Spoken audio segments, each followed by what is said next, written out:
Just do it live. Okay. Okay, I'm looking at Twitch now. We are live, and I'm going to start promoting you onto what am I doing here on Facebook as well. All over the place. Yeah. So while you're doing your presentation, I will be promoting you to Facebook. So just drawing more people in. Very cool. So while you're working, I'm also promoting as well. So yes, a few people coming in. They'll be coming here in any time. A lot of people start jumping in like late, like 30 minutes to an hour into your presentation, and you get a bunch of people jumping in. Right. So I don't think they like the 10 o'clock on Saturday morning deal or something like Right. that. Right. 10 o'clock is not late for me, but for everybody else, Yeah. they're like sleeping in. Yeah. Depends how their Friday night is. That's exactly right. So I'm going to take a screenshot of your, let me get my screen capture program. I'm going to take a screen shot of your website here, and I'm going to use that to promote onto Facebook now. And yep, people are slowly jumping in. Welcome, everybody. Welcome to the Photoshop Users Group presentation. We got a special presenter, concept artist using Photoshop to do gaming art. I think you guys are going to really, really love this. We got a real special one today. So jumping in. We're going to get started in about a couple minutes. I want to make sure I'm putting everything, there we go, in the Facebook, and put that in the heart of the Facebook. I'm going to call it follow. A special presenter that I met at WonderCon, right? Correct. Yeah, Yeah. we met at WonderCon.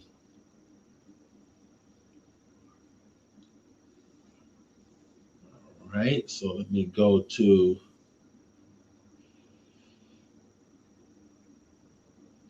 my Facebook page, and we're going to start letting everybody know that we are live. We are now live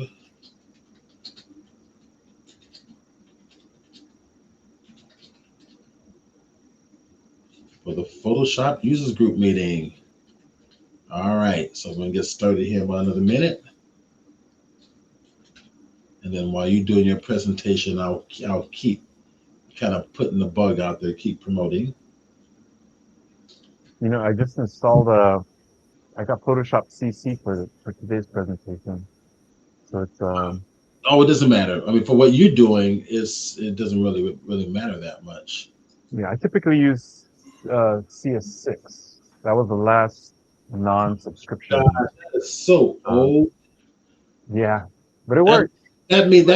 that means you don't have any of the new AI features and stuff like that.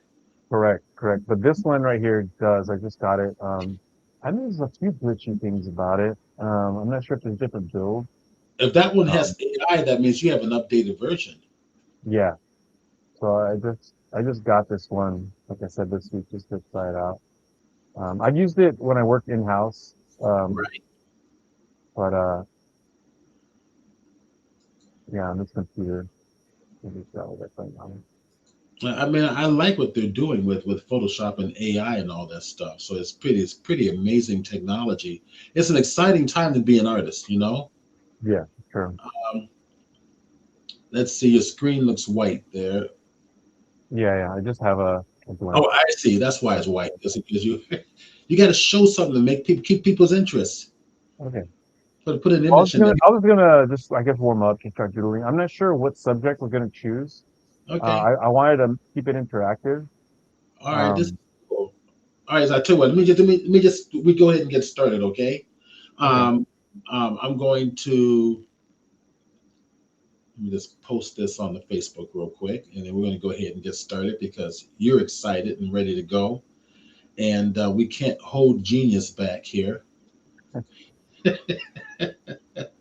All right. Cool. All right. So everybody. Welcome, welcome, welcome. This is our Photoshop Users Group meeting. So, as you should be well aware, We're the largest Photoshop users group, Adobe sanctioned Photoshop users group in the country. In fact, here, let me go to full screen with our faces here, and then we'll go back to sharing your screen. We are the largest Adobe sanctioned Photoshop user group in the country, and meaning that we are an official user group that Adobe recognizes. We have a Facebook page, and after break, I'll share our Facebook page so that you guys can get involved. We have a mailing list so that you're notified about our meetings, as well as all of the exhibitions that our group is going to be involved with. Yes, we do public exhibitions, one's coming up, which I'm actually going to be a curator for. It's going to be a large gallery here in the San Diego area, and I'll share more about that a little bit later on as well. Today's presenter, hopefully I don't kill his last name, Paulo Rubalcaba. Rubalcaba. Rubalcaba. Okay, good. Yeah. I'm sorry. Go ahead. No, It's a tricky one. So Paulo and I met at WonderCon. I was a presenter at WonderCon, as I am also at San Diego Comic Con every year. And I also do 3D art with Blender. So I was presenting there. I met Paulo. I liked what he was doing. I said, you need to come on the Photoshop users group and share your knowledge and your skills. He's a concept artist. He works with gaming art. Does a lot of painting techniques mostly with Photoshop. And I thought, our members would love for you to come on and show them this stuff. So here he is. And I am going to, Paulo, I'm going to let you just take it away and share who you Sure. are. And then we'll do an hour and a half. We'll do a 15-minute break, and then we'll finish up the last hour and a half. Sure. Okay, go for it. So my name is Paulo, and is the stream being shared right now, or is it Yes, it just is the being channel? screened. It's being So yeah, shared. I'll just swap it over here in the website here. So this is my art station. It's got a variety of things. So I've worked in video games. I've worked in product development. So this first one here shows ZBrush sculpt done rendered using Substance Painter and stuff like that. So I worked for my last employer was Spirit Halloween. So I did a lot of animatronics, costumes, latex masks, injection mold masks, stuff like that. So it's a lot of horror based, Halloween, obviously Spirit Halloween. And my background has been pretty broad. My education goes back to when I was a teenager, going to City College, life drawing, doing art, and then when I was 18, I went to Italy to study at the Florence Academy of Art, traditional drawing and painting. And then right after that, I got accepted to CalArts for animation. And so I studied 2D animation, paper flipping, which was super fun. And at the time when I graduated, that's when everything was shifting over to 3D. So Toy Story and all that stuff came out, and it changed the industry. And so when I graduated, there wasn't very many 2D animation, like traditional 2D animation jobs. Like Disney had already started swapping over. Um, and so I tried to do as much as I could to get that, I love drawing and painting, so I did as much as I could to draw. And so I taught myself Photoshop in order to be able to, do concept designs for films. Was what I started off with. Before I was doing gouache painting, so I would work with gouache, and all that stuff, and then eventually everything went digital. Um, so yeah, I learned how to paint. These are traditional paintings. These are in oil. Um, so these are alla prima. They're done live in about 3 hours. So it's a 3 hour session. We do 25 minutes, 5 to 10 minute break, 25 minutes, 5 to 10 minute break. So we alternate that across 3 hours. These are done on the spot. These are really fun, super exciting, very gratifying. When you can pull it off, because it does require a lot of concentration to be able. It's a lot of measuring, so it's a lot of like mental, not gymnastics, but it feels like juggling. You're just mentally juggling stuff and measuring a lot, and but going for accuracy and all that. Um, so this has helped me in my digital painting, because once I learned how to paint with speed traditionally, I let that carry over onto my digital work. And of course, digital could be a lot faster. So this is some digital Photoshop examples some background art I did for a video game some time ago. This is for a Smurfs game. Um, so yeah, you just kind of see the rendering styles. I mean, in terms of styles, I can adapt to whatever the projects are. So I've worked with a lot of licensors. Um, this is another thing done in Photoshop for a sniper game, a mobile sniper game. This is like storyboard, cinematic style work. So yeah, so styles can adapt, but the foundations are the same. Um, and yeah, so what I'll be going through with you guys today is essentially like a process that I go through. It's going to be a bit abbreviated since we got 3 hours. With 3 hours, there's so much you can do, but I mean, there's a lot you can do. But in terms of style, obviously we're not going to go to like 3D to like Photo Bash to all that stuff. So we're just going to try to keep it in Photoshop as much as we can, and well, we are going to keep it all in Photoshop and yeah, just show you the process of what it's like to go from thumbnails, to blocking out the forms and bringing in references, to pull specific details in there, or to influence the entire form depending on what we do. So I'm going to keep it open. So I'm not sure how many are in the chat now, but I wanted to keep that open in terms of like what you guys are interested in seeing in terms of process. And I can show you some examples in Photoshop over here. So this is like, thumbnail explorations here on the left, and then something that's a bit more fleshed out on the right. Um, this is done for like for spaceship design. Similar thing, you just start off with quick little doodles, which is what I'm going to do, and then pick one, and then start fleshing it out. Um, this is a Pegasus. It's a graph between like a parrot, guacamayo bird from the Amazon with a Mustang horse. Um, there's like just like a lizard creature that's based off of a tiger skeleton. So it's like a tiger anatomy with like a reptilian, um, reptilian skin. And so essentially, with design, I try to pick one feature that's going to stand out. So there's obviously the serpent, is the thing that is going to be memorable. Um, and so yeah, I just want to jump right into it since we don't have too much time unless there's any questions. Yep. Actually, I got you live and going. Okay, cool.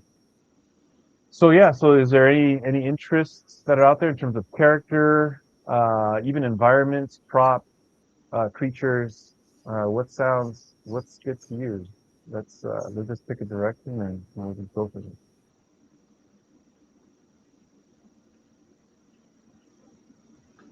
If that was a question, Yeah. I would pick something and go for it. People are still logging in, so they just Okay. now get the word that we're live. So I would say All right. pick something Cool. and go for it.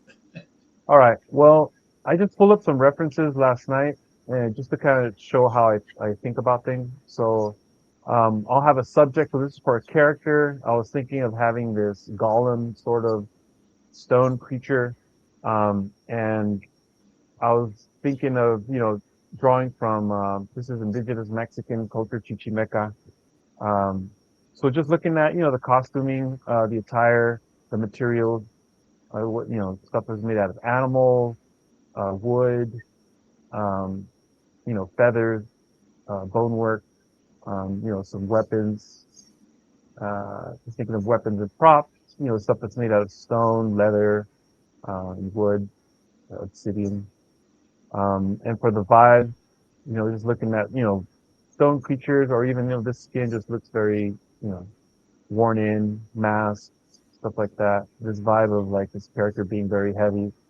Um, and then just some reference for stone, maybe some, cave art, stone art, and sculpture for inspiration. So yeah, so I guess we'll just jump right into that. And so I had like messed around, and just came up with some different archetypes.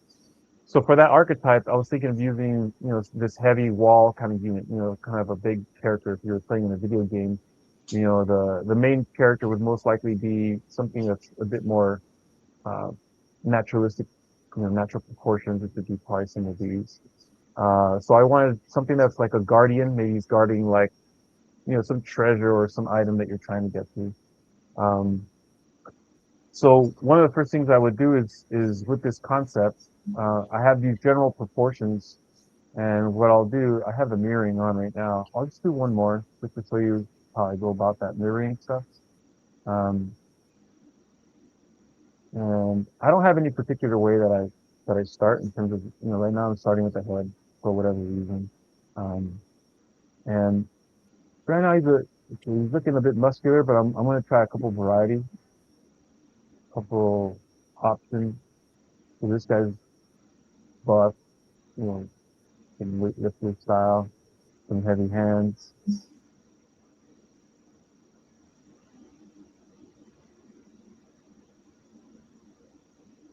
Okay, it-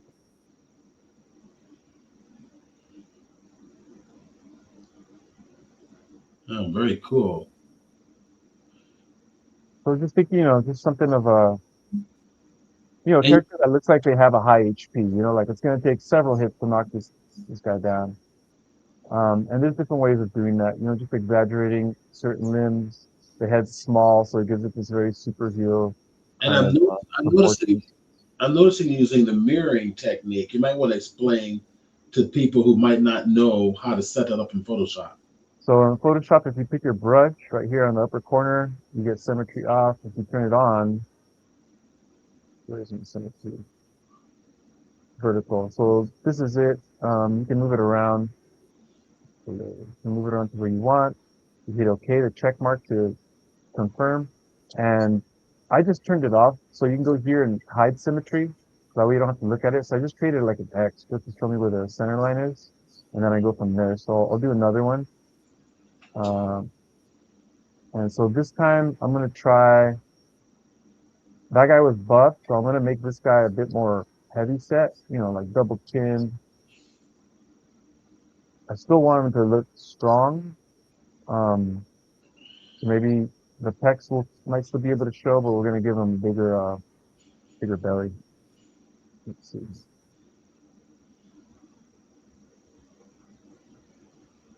So this mid part, like right here, this is kind of even. Um, I'm going to try to emphasize this midsection a bit more. A bit more of a big dude.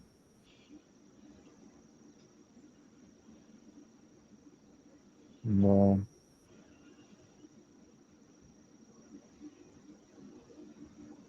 almost like a sumo in my style. So I'll make sure there's enough room for the anatomy here. Looking at the proportions here. So there's more of a sumo type figure. I'm going to shrink this guy down too. So I love, one thing I like about Photoshop a lot, and I discovered this by accident, was the shortcut keys. One of my first jobs was doing environment art, for video games. And man, I don't know what happened, but like my hand hit something on the keyboard and like locked the layers and I couldn't draw it anymore. And I was like, what's going on? Photoshop's broken. I had no idea what I had done. And then when I learned that, it was a shortcut key that I hit, I was like, oh, what's that? And then, yeah, I discovered that, Photoshop, and not just Photoshop, but like just about every program you use has shortcut keys. So what I just did right now is I duplicated and now I'm flipping the, oops, where'd it go? Cannot send it to maybe? I'm trying to flip this. Is it flipping? Flip, flip. Oh, look at that. I had symmetry on accidentally, so what's happening is I accidentally created a duplicate of it here. So yeah, so I basically have a shortcut key, for flipping, and you can find that under, I believe is it image or edit? Edit, add just, yeah, I don't even know where stuff is anymore because I just have shortcut keys, but I believe it's under, yeah, flip horizontal. You can see right here, I put the shortcut key F9, flip vertical is F10, rotate, clockwise and counterclockwise, F2 and F3. And so instead of having to go up here and select that all the time, I just have shortcut keys so I can rotate, I can flip horizontal, I can flip vertical, and it just allows me to work very quickly. So I just created a thicker outline since I shrunk it down, and I'm just placing it over here just to mount that up and drop it in. So I'll do one more variation here. Uh, mm, so I also have shortcut keys to delete things. So let's say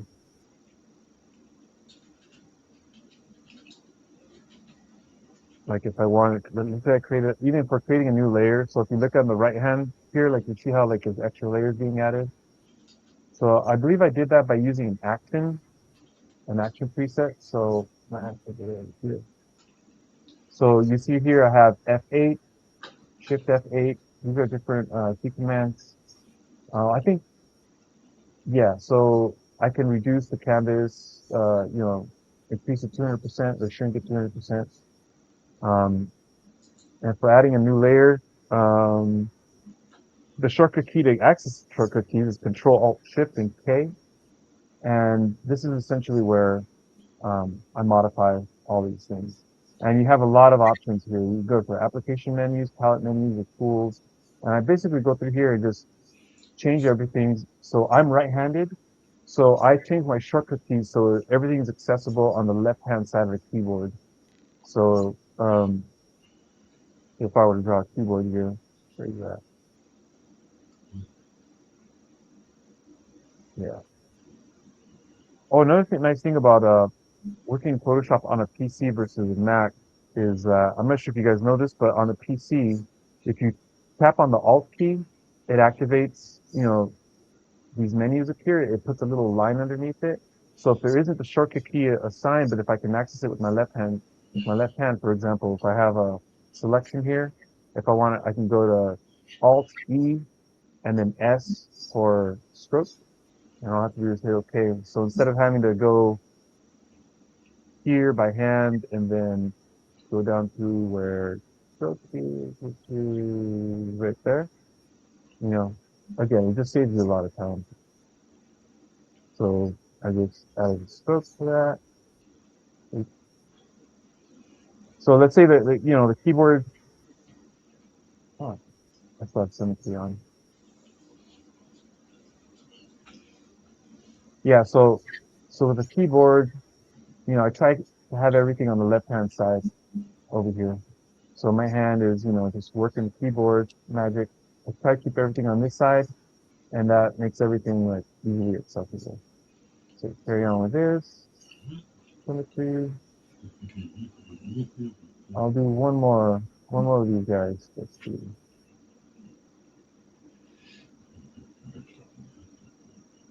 So we had a buff guy, a chubbier dude, and what should we do next? And what time is it? Looks like it's 10.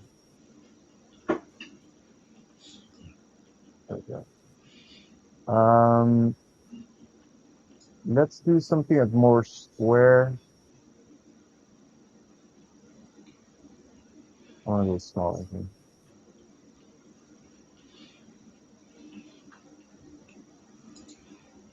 Okay, this guy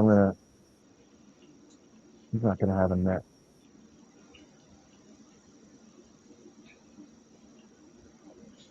He's gonna be hunched over. I like the idea of these like big heavy arms, so that's something that's being consistent that I'm noticing behind these guys. And this guy's okay, I'm gonna make this guy so heavy that I've always been attracted by those proportions too, like the big heavy legs, the big heavy arms. yeah.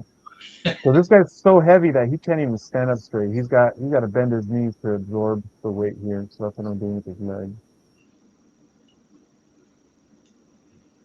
So this guy has more of a square, shape language to him. So let's see. All right. So out of these three, I'll just go ahead and pick one. And since you said you like these kinds of proportions, we'll play around with that. It's a little bit more exaggerated, which is fun.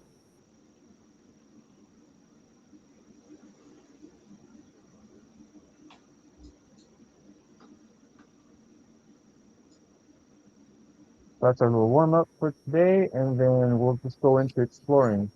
They said you like this one, so I'm gonna grab this guy and duplicate it. I'm gonna close these guys up. I'm gonna take off the symmetry now, and now I'm gonna start exploring uh, that off. I'm just gonna start playing around with this. So what I like to do is just play around with some thumbnails. These are gonna be like just super quick and just trying to think of a little bit of the attitude. It's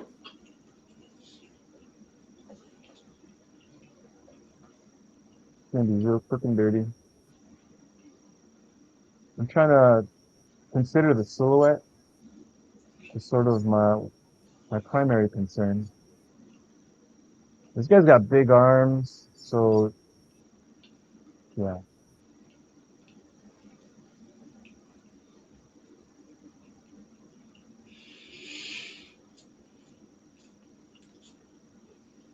Long layer.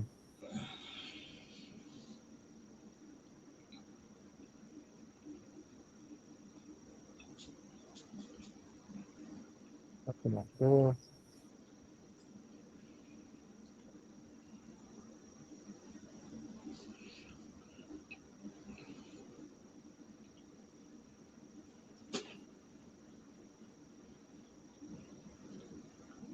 And then I'll feel like I'm drawing too big. I'm gonna shrink these down.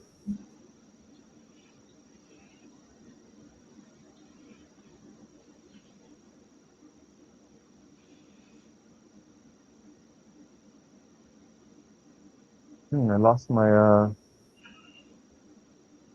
my brush. What is this? Clear? Normal? No, that's interesting. I never seen that before. It said clear. I'm not sure if I don't have that on Photoshop Skills 6, I don't think. Um, the next one, let's see, maybe I'll do something where he's more, maybe he's squatting and maybe he's trying to do something with his hands. He's trying to concentrate, kind of like threading a needle kind of thing. Oh, Yeah, I'm just thinking about posing right now.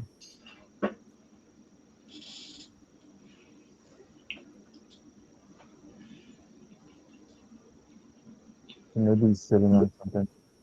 Now, as a design, I want to be mindful that the posing doesn't hide too much of the anatomy. Because if this was to be pitched, for a concept, you're going to want to see, the the forms, because it's going to have to be passed down somewhere. You typically it's being made into a 3D character unless you're working for a 2D, animation or game.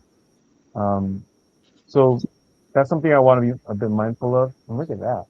That's something I noticed about the new Photoshop. It goes with, um, it could be the tablet that I'm using, maybe the driver issue. Um,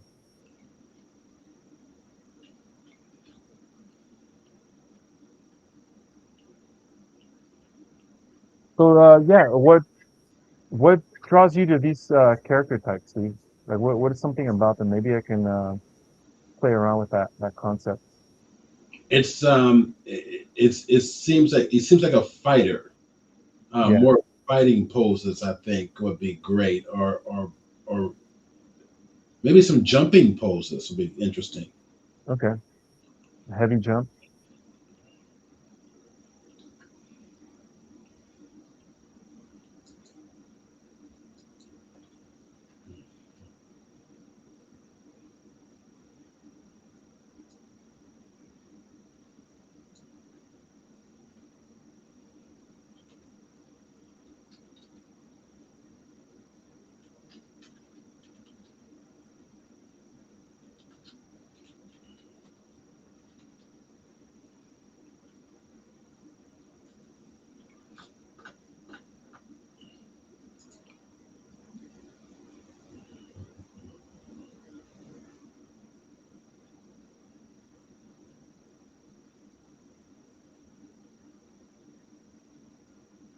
That's great.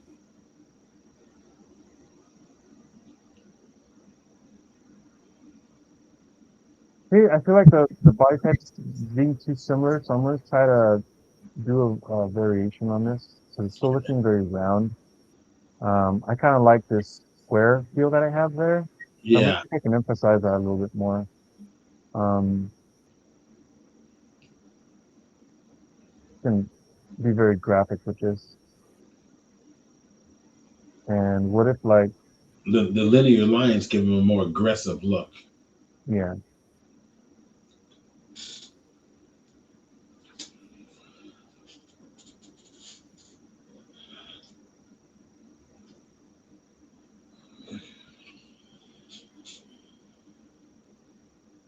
then what if he's got like one arm that's bigger than the other, making it a bit more asymmetrical.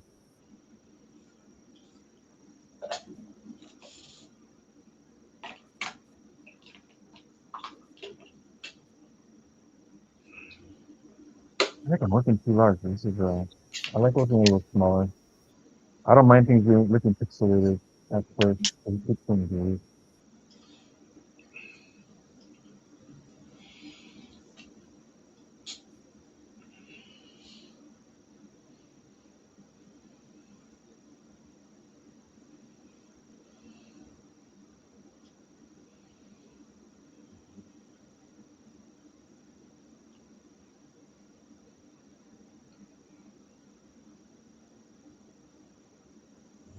He's got a big head, man.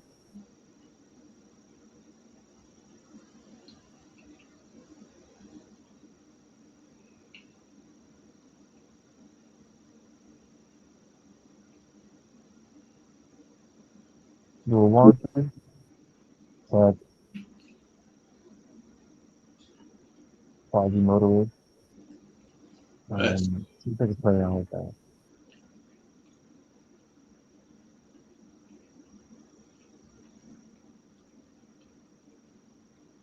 There's a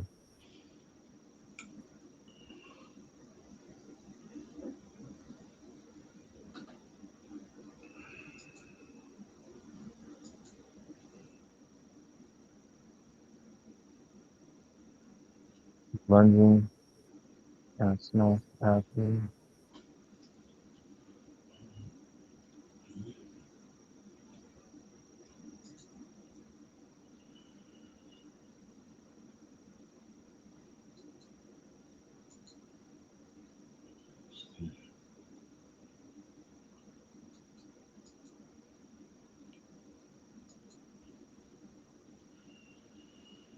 So typically I like to explore as much of this as I can until, I kind of start finding something that feels good or even, just essentially for when my hands start warming up. Um, like, then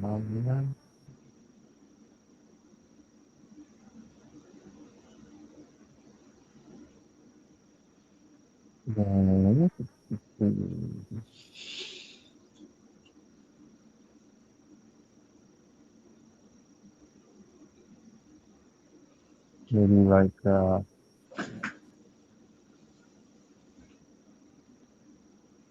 trying to stay away from symmetry, but this pose here is going to be a little bit symmetrical.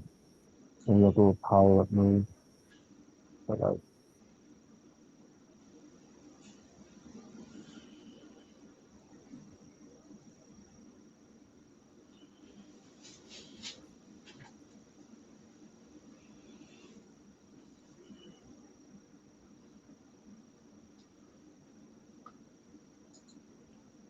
I don't like the proportions of these. So what I do sometimes that kind of a quick fix to some of this stuff is I just bring it into Liquify and get the Liquify tool and you start pushing things around.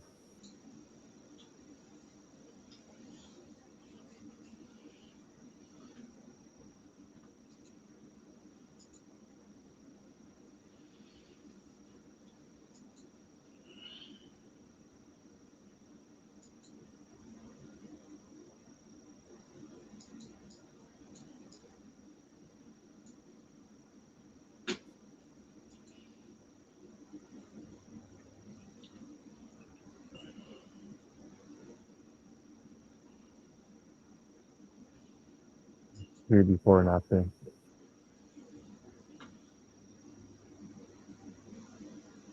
So yeah, so since we don't have too much time, is there anything that stands out to you here, Steve? I can label these here. There's All like right.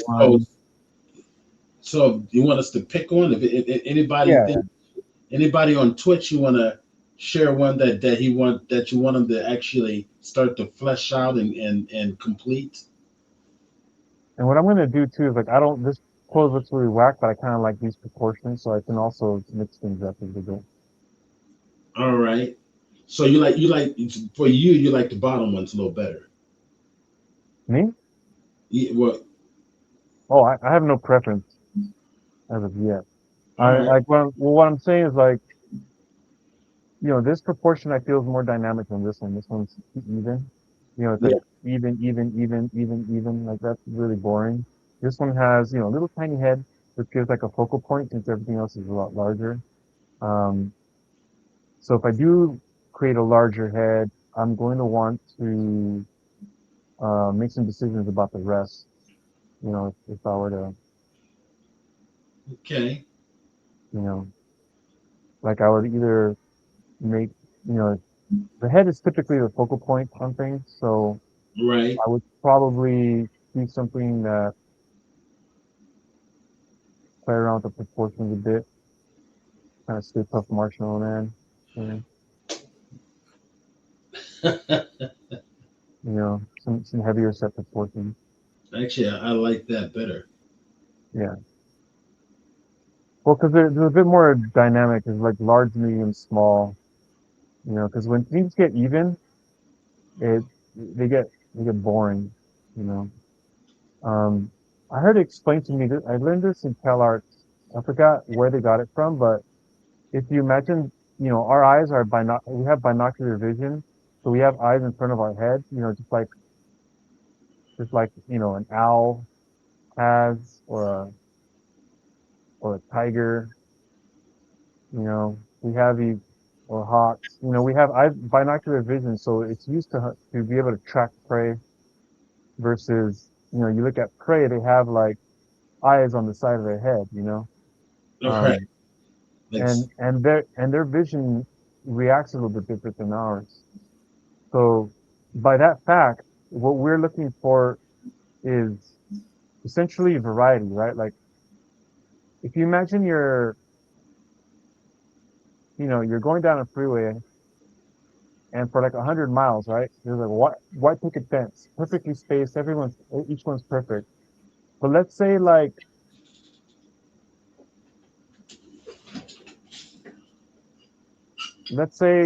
you know, what is this? Like 3 quarters down the way, like you're driving, driving, driving, driving, driving, driving, driving, driving, driving. Oh, there's a crooked one. And then you keep driving, driving, driving, driving.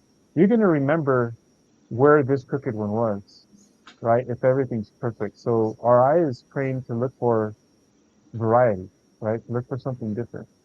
If it all becomes random, it becomes camouflage. So that's how camouflage works. If you look at the way camouflage works, you're gonna have like these random kind of shapes all over the place, and nothing that's gonna be too strong. So you typically have like 3 tones, and that's gonna help keep you from memorizing anything. From seeing, to be able to memorize the shape. But if we if we have one shape that's dominant and one shape that's, say, small, something like this is going to be a lot easier to remember. Oh, let's see, like this one. Than something like that. Because you have like your large, your medium, and your small.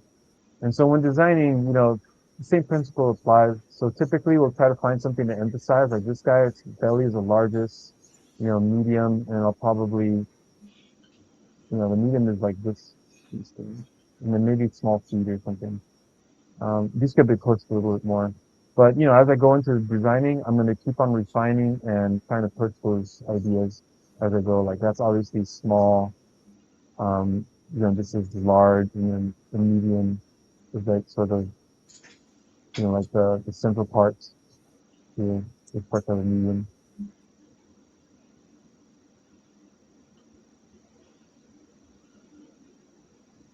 So let's see.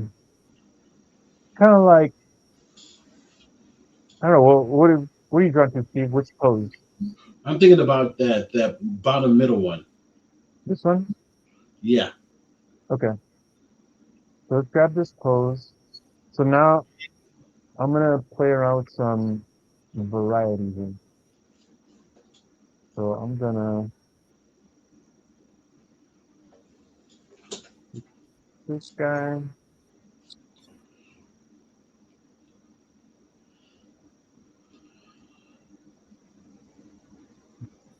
This,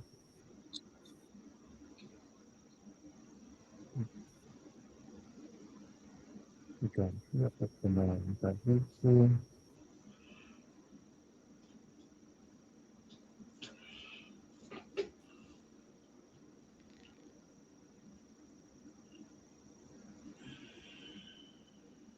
So what I'm gonna do with this now, I'm gonna try to find something dynamic about it. Um,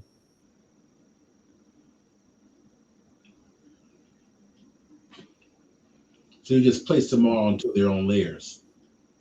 yeah, yeah, kind of. I smash things down, but yeah, it's just whatever I want to move around, I put it in its own layer. I'll duplicate. Do you use smart objects?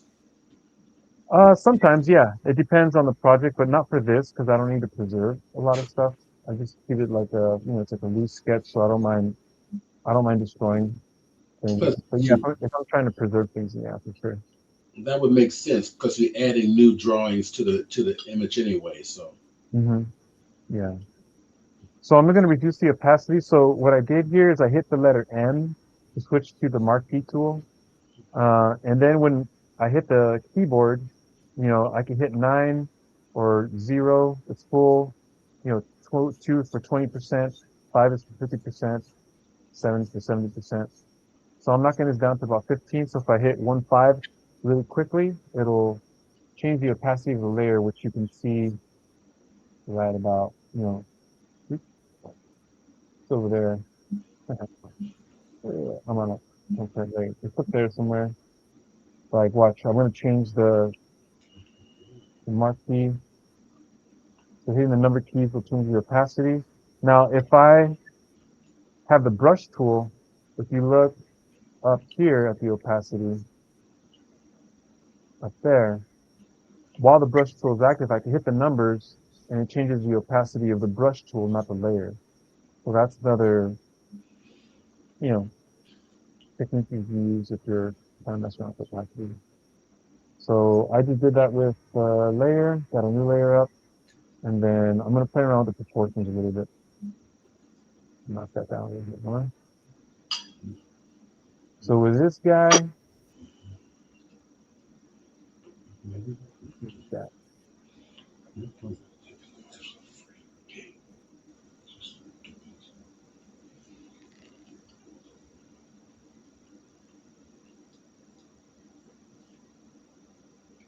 So with this, I'm imagining he's probably screaming or something.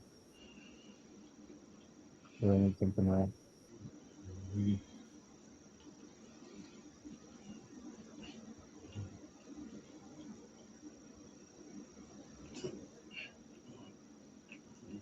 Imagine this dude's got a belly.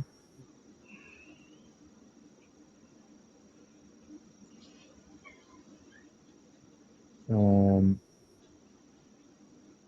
smallish shoulders and large forearms, big hands.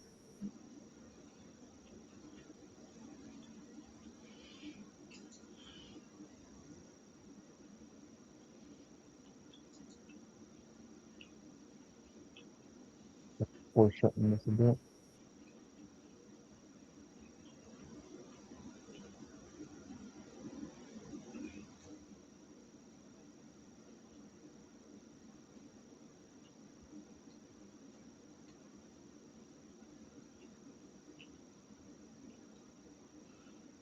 Would you consider this a blocking out stage, or just a So it's stage? just so like thumbnail. I'm like, if I were to block it out, like once I like a design or a direction that I'm going in, then I will start blocking it out. And that's Okay. essentially doing your construction, doing the construction stuff.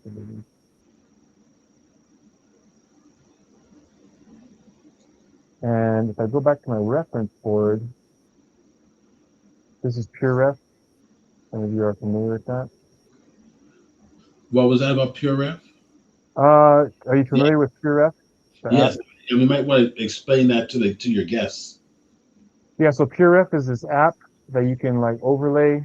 You can have it be persistently on top, or you can just drag images in. You can copy and paste them. You can organize them. Um, so it's just really nice to be able to have something like this to And I'll grab the link for PureRef to put in the chat box. yeah, it's a free app. I think they ask for a donation or something, but I think if you hit Right. zero, Just put in 0 in there, and then you can download the app. yeah, yeah. All right. So So I'll link.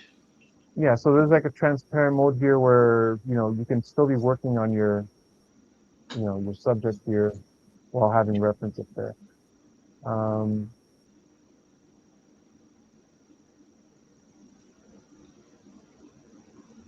that let me try. I kind of like that pose. I'm gonna see if I can steal some of that pose. Of this dude lunging forward a bit,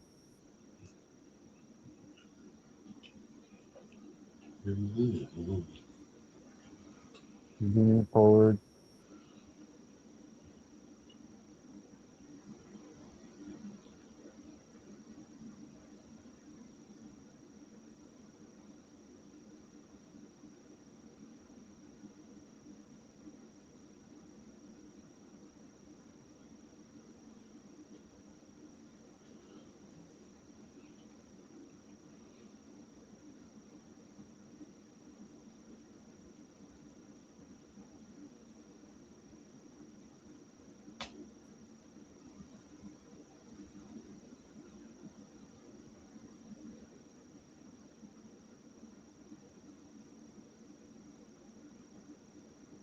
Even more with it.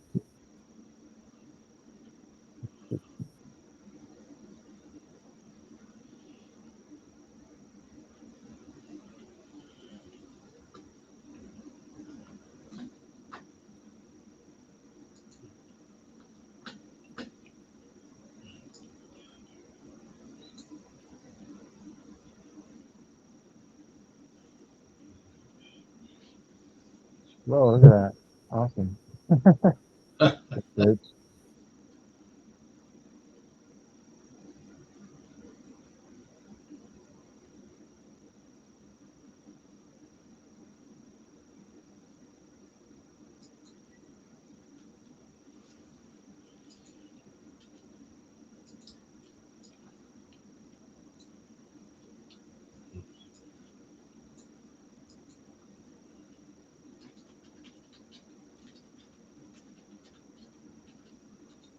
I like that pose.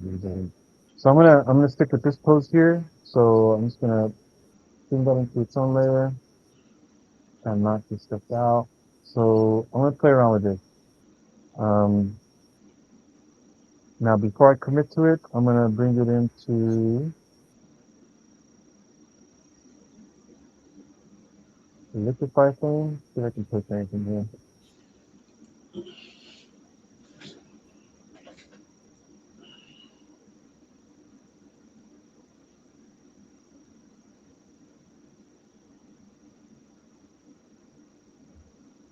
Gotta love that liquify tool. That's pretty cool, right? Yeah, I first played with Photoshop some years back. That was such a fun thing to do. Like, oh, look at that! It just got photographed and started like making caricatures on basically. It's cheating. Right?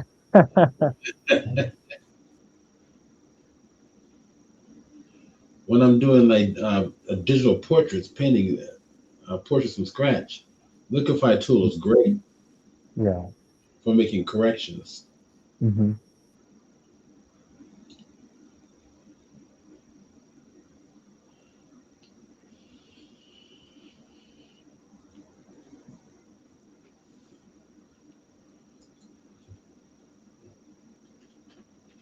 back one. And I'm going to emphasize the left shoulder on, or its right shoulder on this one.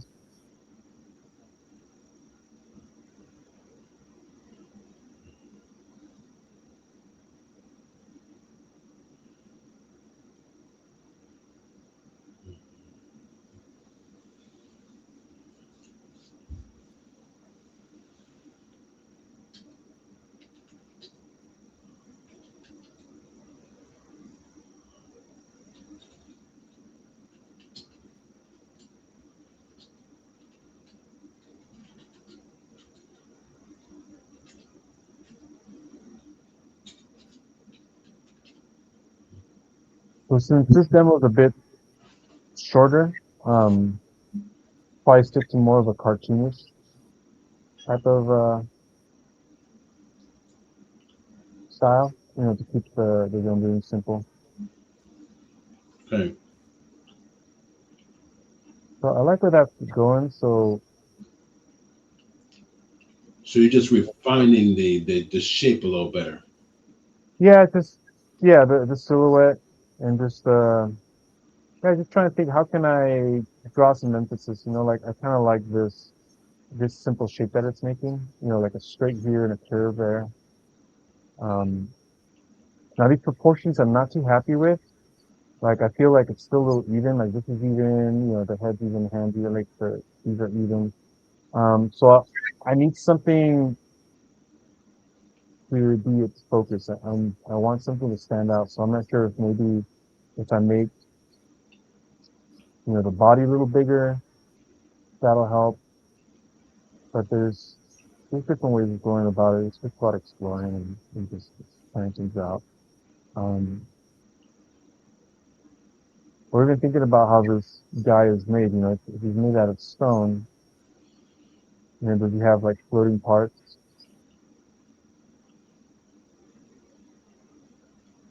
Maybe he's got a weapon on this side. On this side.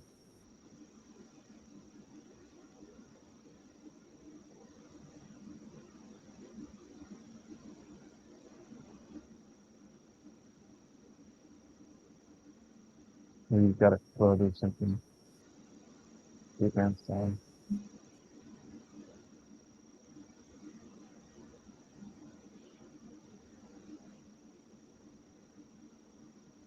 The gimpy arm on this side. Hmm.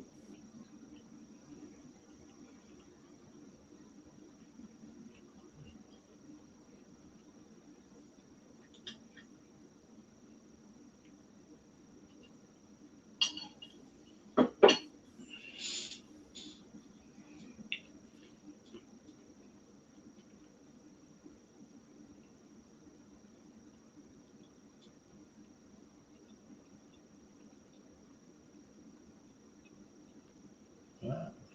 It's like a caveman. Yeah, totally. Caveman. Um,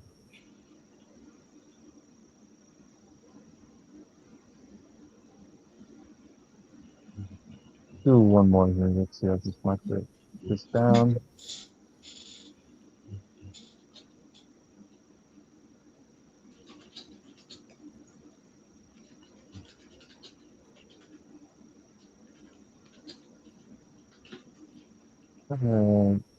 Consider what this guy's got here.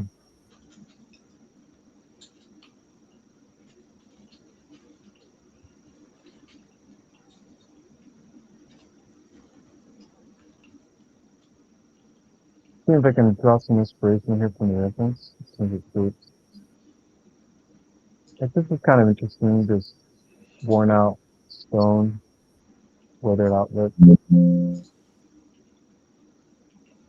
Hmm.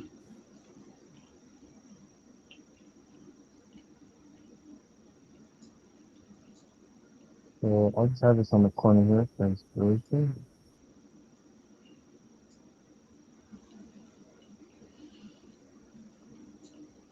And I'm gonna let my hands go and see if we can hit this.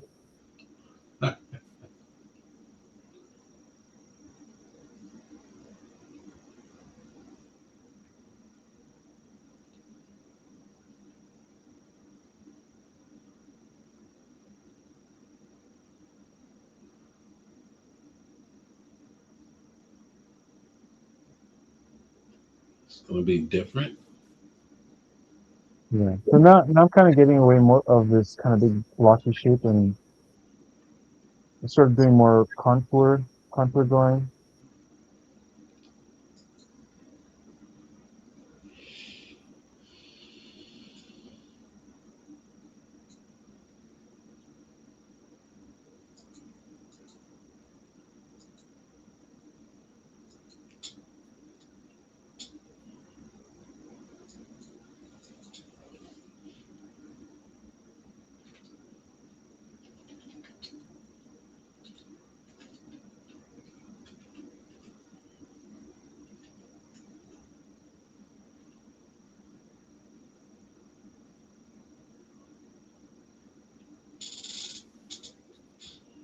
So now I'm considering the anatomy a little bit more, as I'm drawing.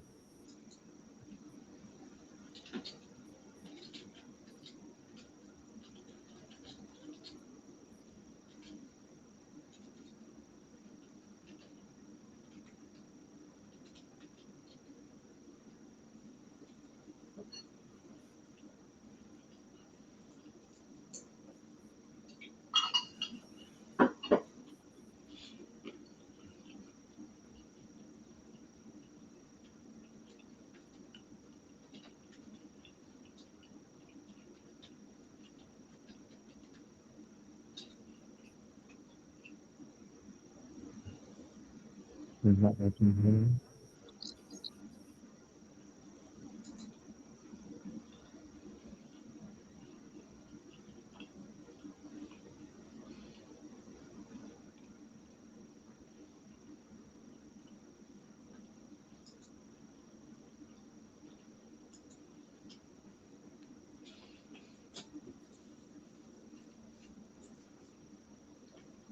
It's kind of missing.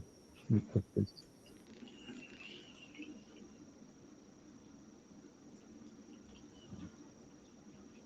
Oh, kind of. So what I see right here is this just turned into a horn for me, so I kind of like that. This could be the face. Now this big kind of like, this could be here. We can kind of see that. And I like the way how you elaborating on it using additional layers. Hmm. So your original shape always remains. Yeah, yeah. I'm keeping it's almost like using a light pop.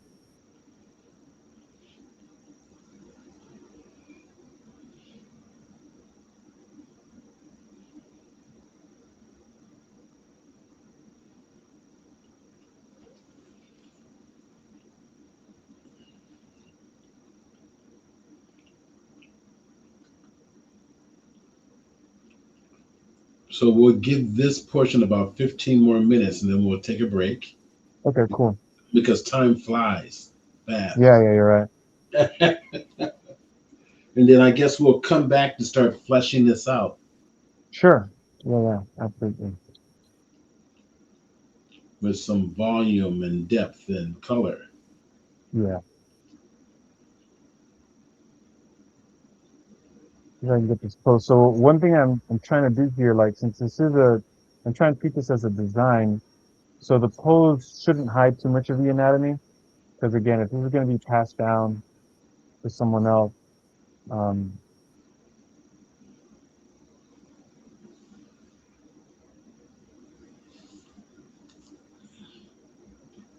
we're going to want to not hide the information. Maybe this is too small.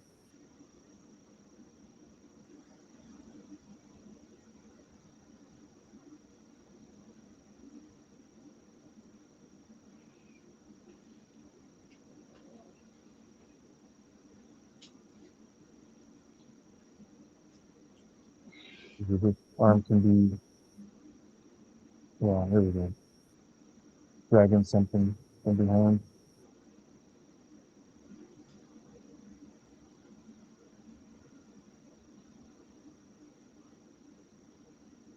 This is turned out.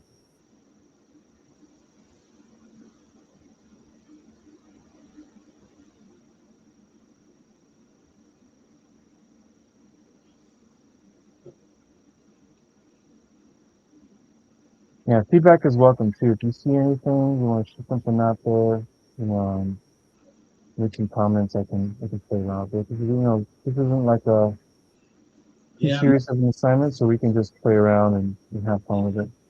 yeah, no comments yet, and that's not unusual. Oftentimes you get people just watching. Right.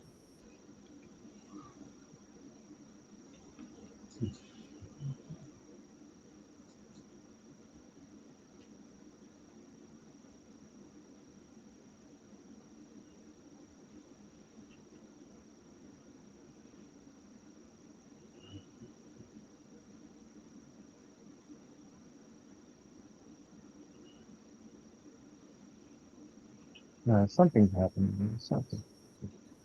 Yeah, that's coming. It's coming along.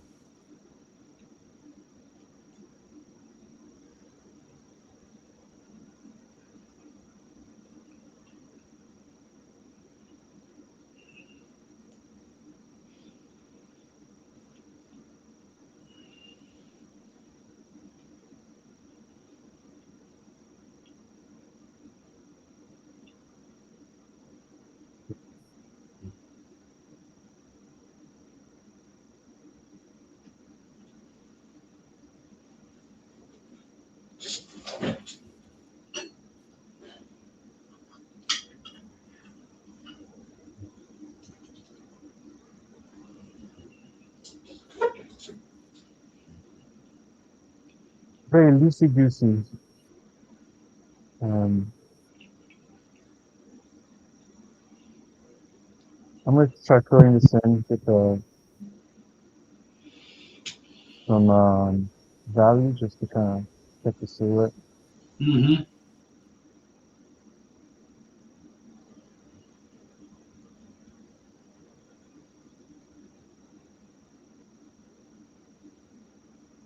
Yeah. See that look too small back there. So I'm gonna just smash this down. It's just a sketch.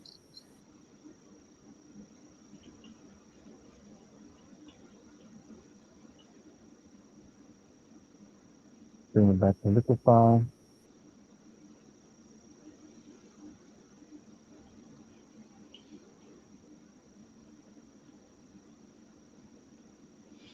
And you're working on a Cintiq, right? Correct. Those are nice. Yeah.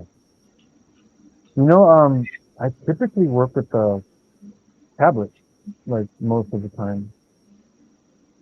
Um, but this setup right here, I just have the Cintiq. Yeah, the Cintiq is nice because you can draw and paint right on the monitor, and there's Hmm. no guessing. You know where you're Yeah. applying the technique. Oh yeah, and another note too about myself. So I'm a digital nomad, so I travel the world, and so this is a 16-inch Cintiq that I'm using, which is very portable. It's about the size of my laptop, Okay. um, and I have a 16-inch uh, Razer Blade 16, which I'm using as a laptop. There's something else that Walker makes, a 16-inch, and I'm trying to remember the name of the product. Oh, It- the Moving Pad Pro. You should try that. That's really cool. yeah, Uh, those are really cool. So wouldn't that be more practical than the Cintiq? well, yes and no. It I wasn't able to have it pair up with the PC the way I liked it to. Like it just didn't have the same response as the Cintiq because it has I don't know if it's got a different type of I'm not sure how the driver works, but it just didn't feel quite as um premium, like and especially when I draw quick and sketchy like this, like a lot of things weren't catching up as quick as I would like. So the Um, movement is really not the higher quality as the Cintiq.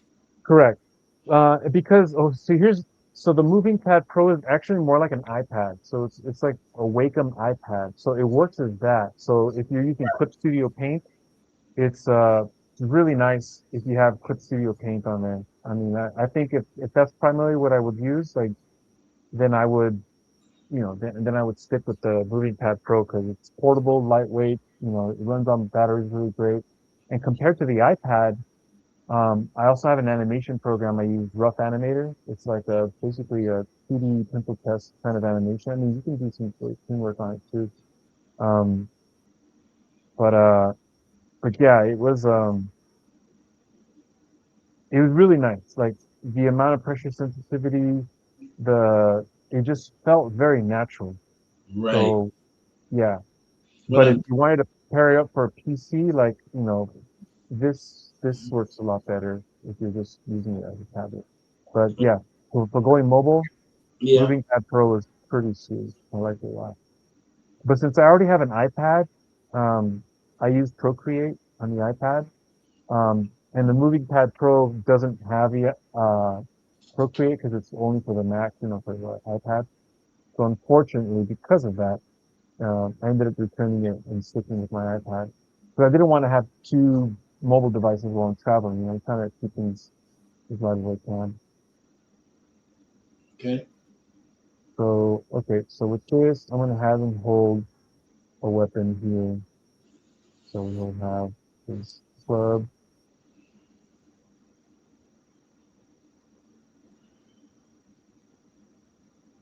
I might put this on separately. I'm not sure what I'm going to do with it yet.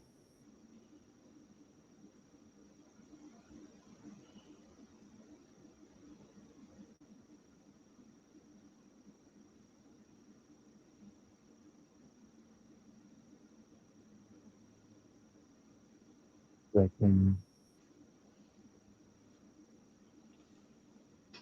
Cool.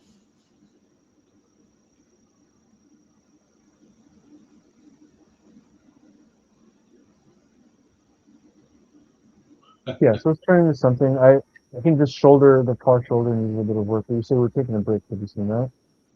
Yep.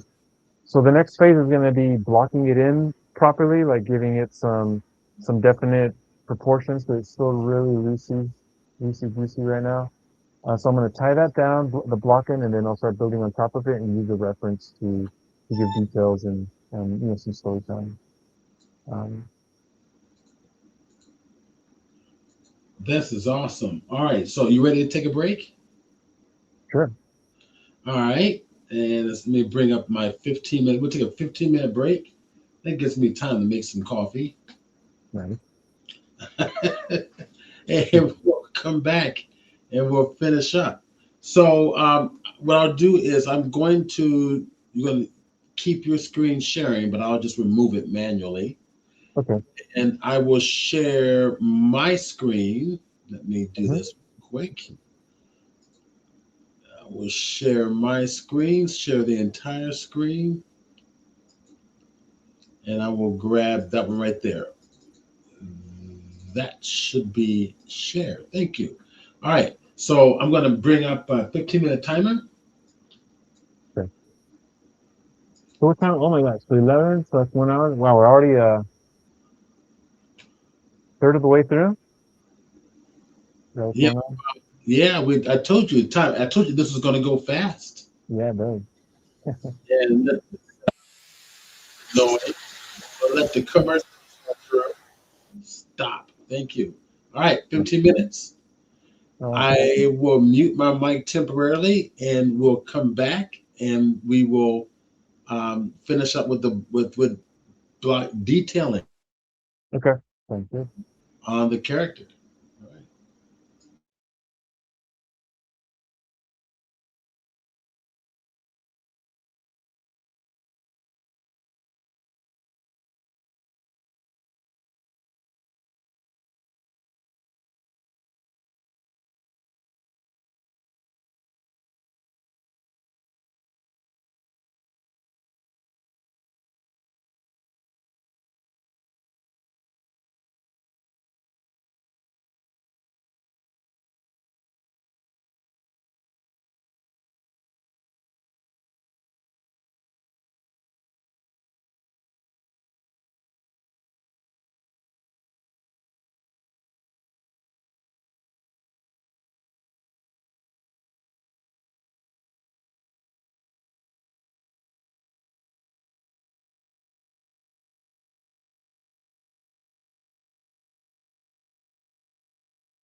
Yeah.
right.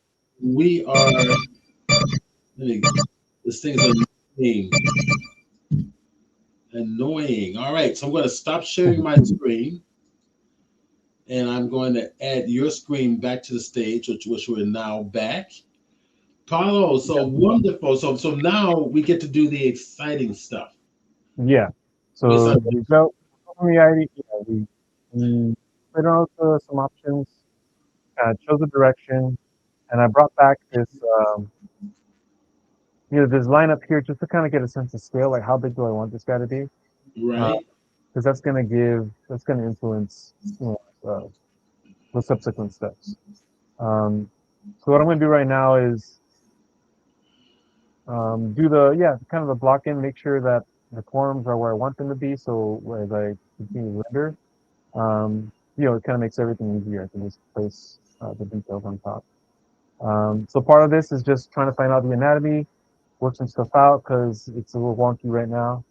So I'll start off with like the head here. Um, I'm just going to try to simplify some of these shapes. Take a brush here. Okay.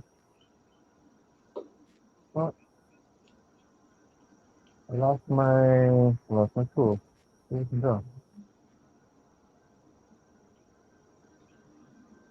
Huh.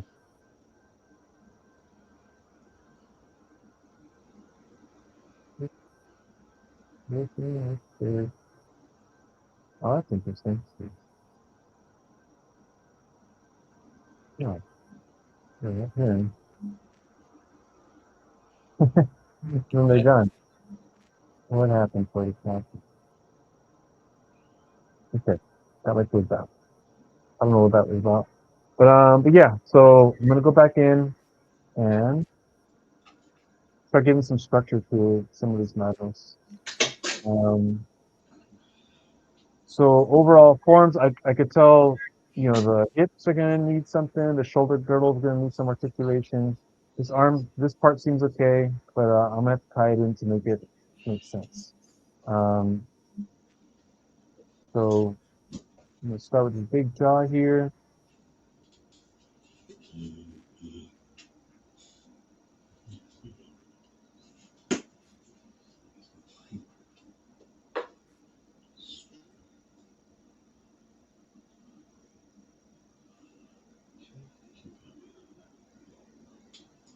Some form coming this way. Maybe the trapezius. Collarbone would be around there. Got some smaller pec.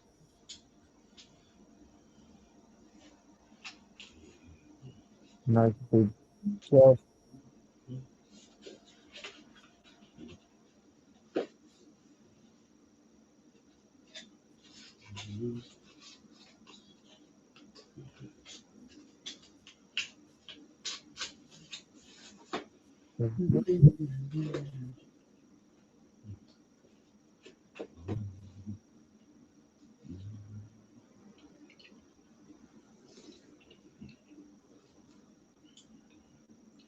Figure out what's happening with this arm.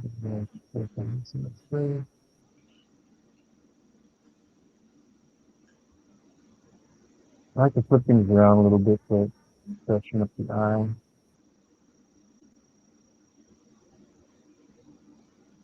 This arm's going away. And so I can determine here is the arm going back or forward. I think it's forward just a bit. So what I'm doing is, I'm not sure if you could tell, but this line right here, for example, there's a slight curve to it. So if I were to do a cylinder, I'm thinking of a cylindrical shape, or sometimes I can think of it as a squarish thing. So if it was like a cube, I'm thinking of this cube-like form to give me a sense of direction, like what planes I'm looking at.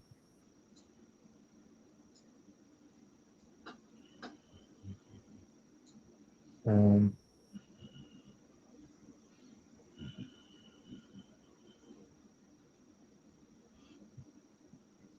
so if this is coming out from this way,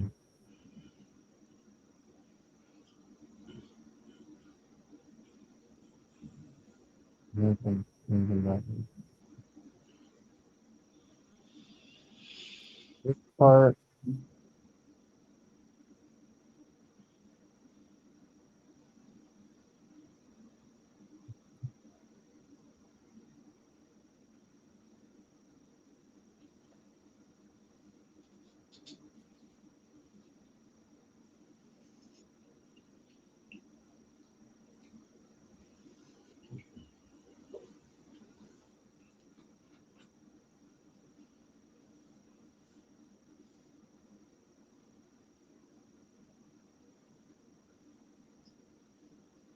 Yeah, really, the hips are kind of hidden by the big old gut. If you want to feel that there is some articulation happening.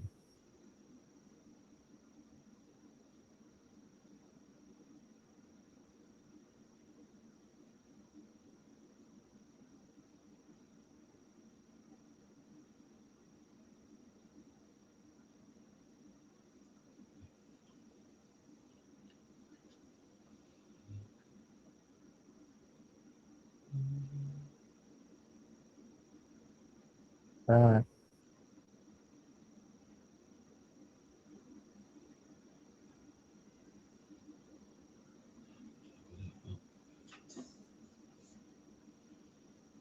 here's probably up on that side. And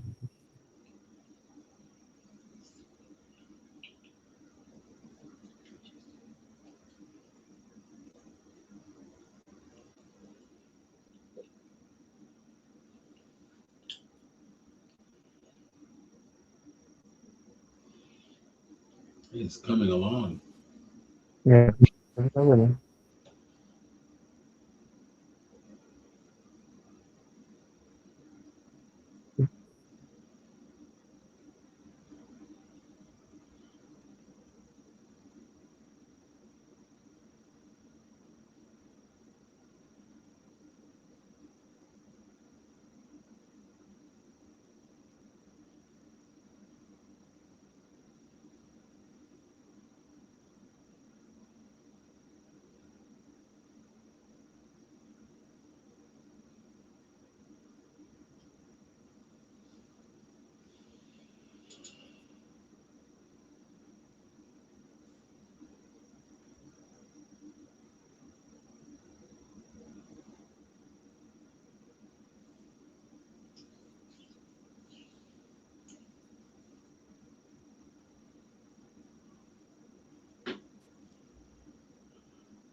That's good enough. You gotta keep moving, keep moving. So for this, it would help if I have some reference. So I'm looking at my own hand right now. You probably, I'm not sure if you can see that through the camera, but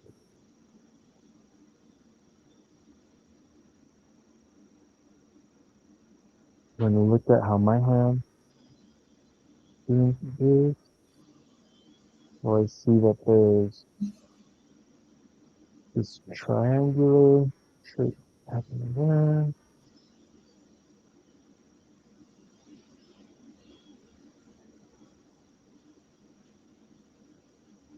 Doesn't look like much, but the shorthand to let me know that the knuckles are up here. This is the thumb down there, and then the part that's going that way. And that way I can stop this thing. Yeah.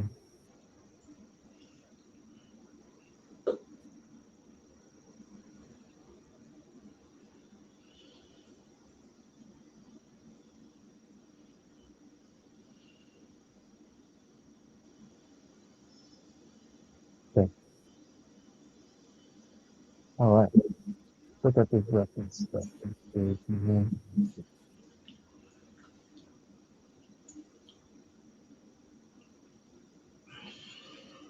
I want this to feel a little heavier. It's not quite as heavy as it'd like.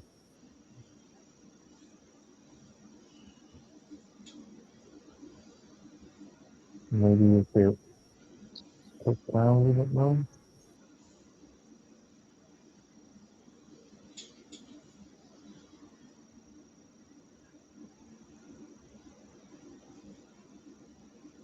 Activity ready.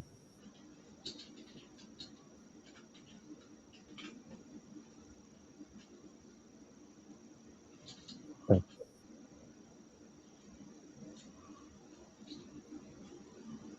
Yeah, I mean, yeah.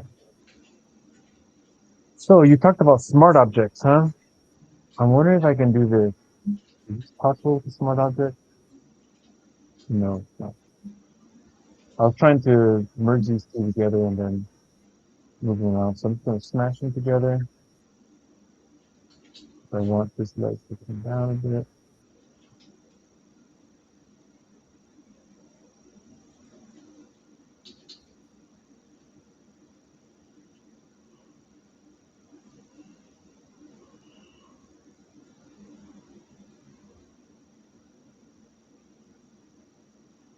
All right, that's enough.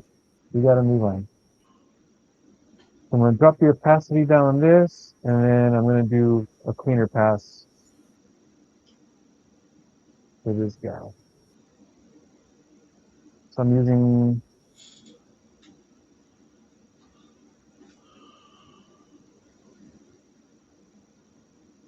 about the face here. What do I want for this guy?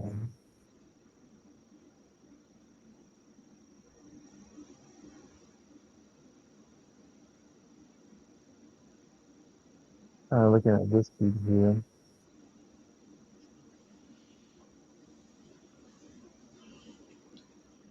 some of the features.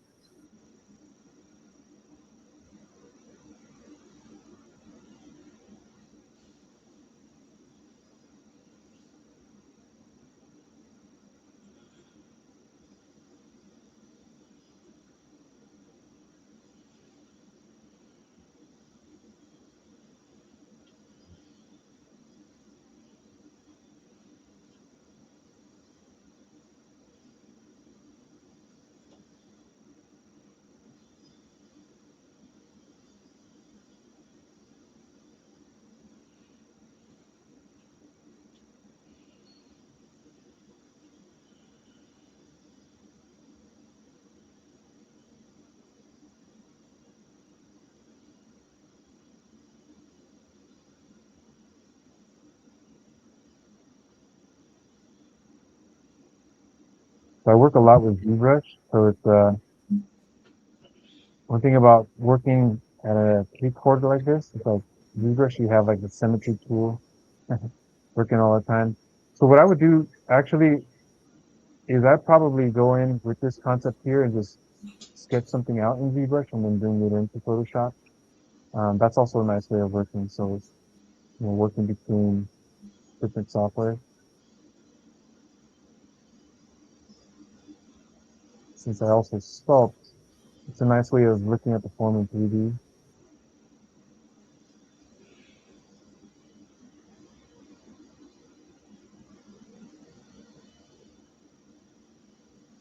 I think of a nice picture that I want.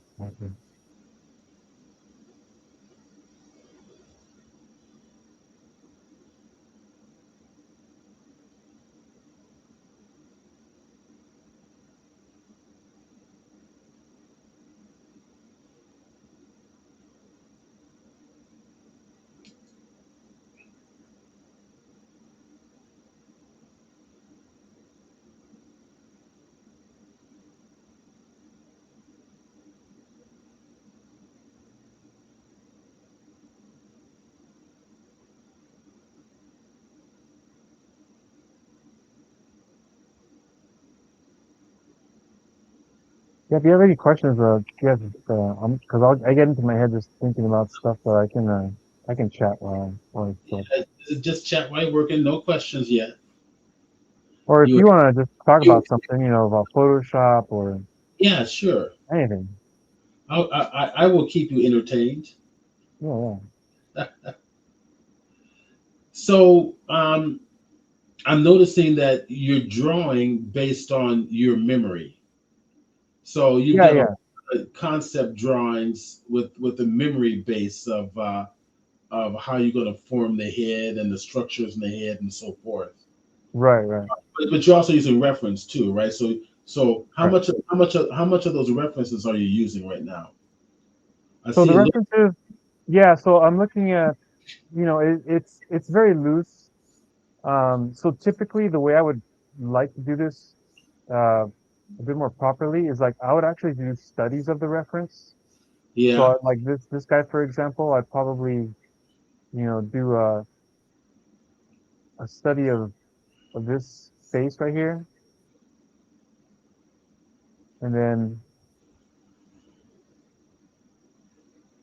just to kind of see what I can pull from it, right, in terms of shapes. Right. Like, okay, like what's happening here? What's going on with these proportions? And so I spend a little bit more time to figure this out and see what I like about it. The crazy hair.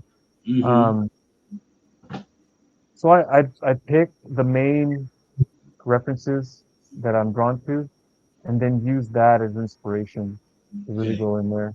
But since this is very abbreviated, I am relying more on muscle memory, Okay. and so things will tend to look a little bit more generic when you do that versus working with something that's a bit more specific. Um, but I am trying to use these references on the side just, for shape, for angle, for something. Um, but I am letting it kind of be more in the background. And so after, let's say I do some studies, what I end up doing is like, I like to like not look at any reference and just see what my hand chooses to do after spending, a half hour or something or 45 minutes studying something. Right. Right. So then I will have more of a intuitive approach, to my take on things.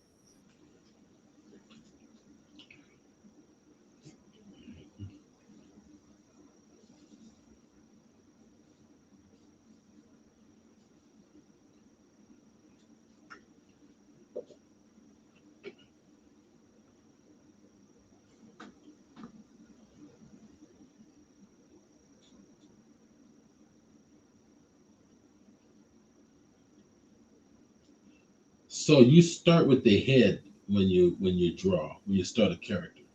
Yeah, not typically. I mean, it depends. I'm doing this now because yes, the head does influence the rest.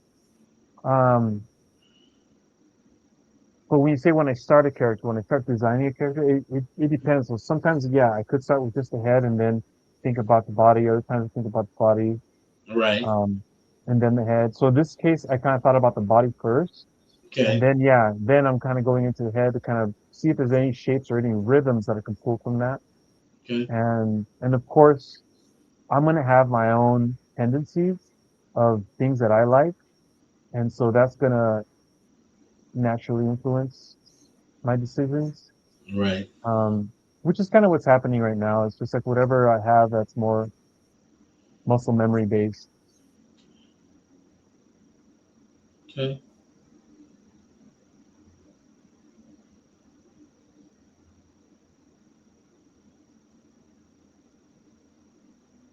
And so I'm thinking some of these parts are going to be more fleshy. Some of these other areas are going to be a bit more um, stone-like, Right.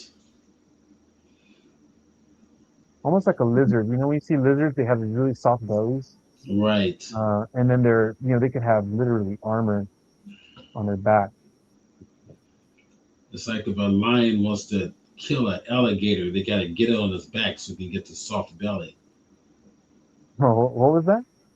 When a lion attacks an alligator or a Oh, crocodile, really? Yeah, yeah. they'll turn it on his back so they can attack Oh, the soft belly. yeah, yeah, exactly, exactly.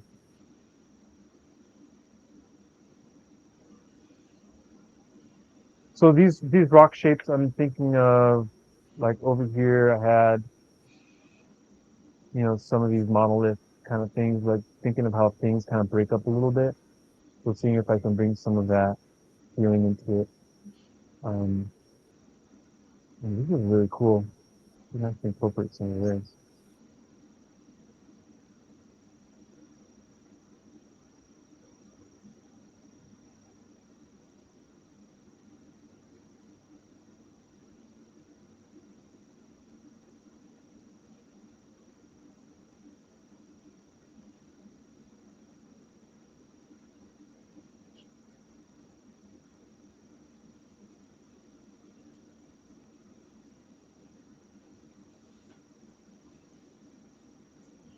right. So now you're basically sketching out the rocky areas. Yeah, I'm just trying to break up the silhouette a little bit and trying not to lose the form underneath. So I'm Okay. building on top of the form, just being creative with it, playing around. Right. So you're building up the detail on an additional layer above it all. Yeah, correct. So there's just one layer. So I end up smashing the the silhouette and the really loose kind of blocking to give me Right. um, a sense of what direction things are going. And it's just very small notes. Like I said, just this little curve lets me know that it's coming forward versus if I do this, it'd be going back. You see, actually, maybe Because I know my guests here are wondering about your workflow in terms of layers too. yeah. I'm keeping it very minimal right now. This is the previous thing. So I'm going to drop that off right here.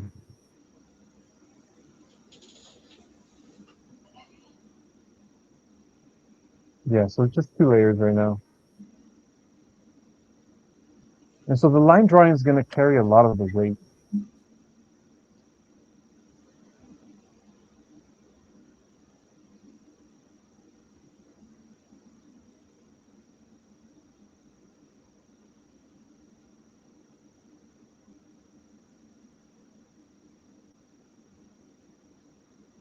So for this hand, that's let's see what hand is this? Left.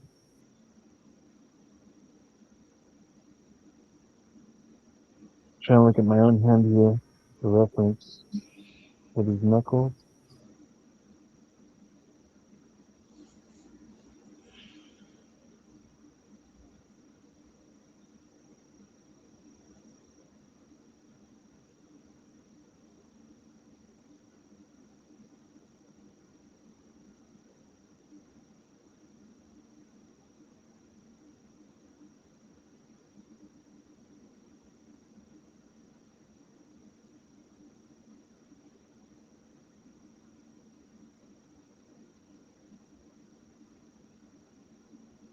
Hands can be tricky from different angles.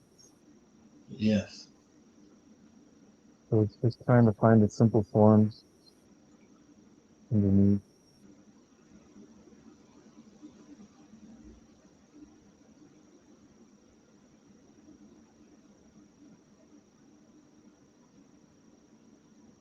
Of course, I'm trying to make sure there's a little bit of space here, right, between the body and the arm, just to break up the silhouette.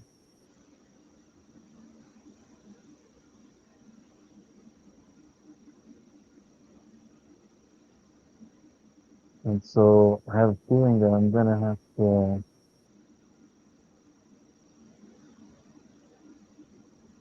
move this out a little bit.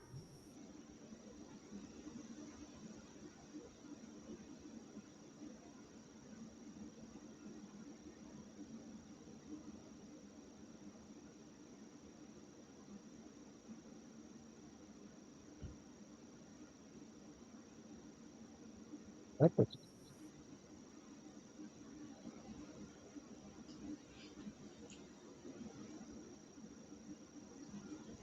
Getting the arm adjusted. Yeah.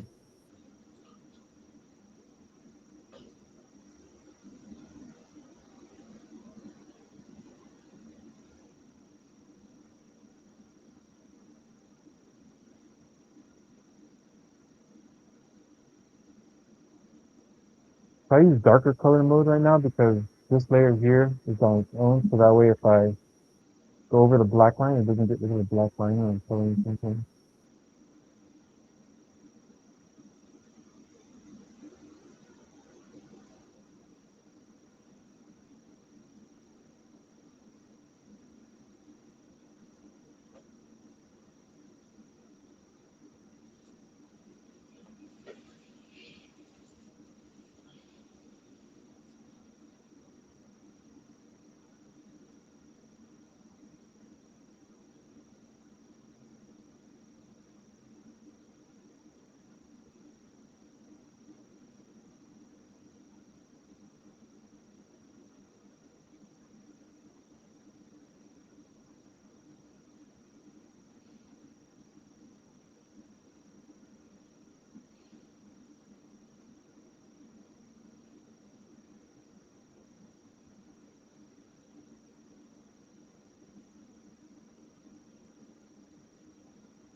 Yeah, I think that's definitely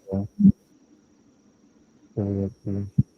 I'm not sure if those are gonna work. I'm probably gonna change the silhouette of that later, Okay. but it's just dropping that in to get some ideas.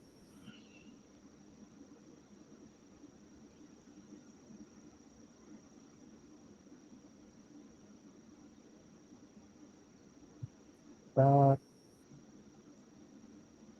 and then the thing like this, maybe just go back to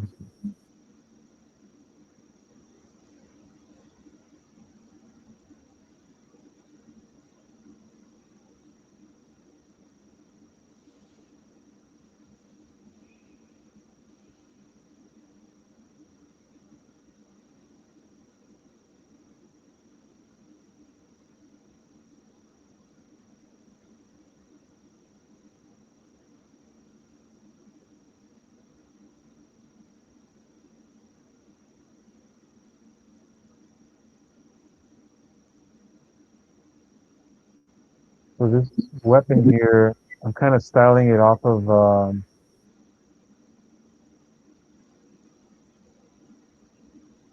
this. This is like a old pre-Columbian weapon used by the Mexica during the conquest, the tragic conquest of the Americas.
I think it's, I like it flatter. I like it flatter.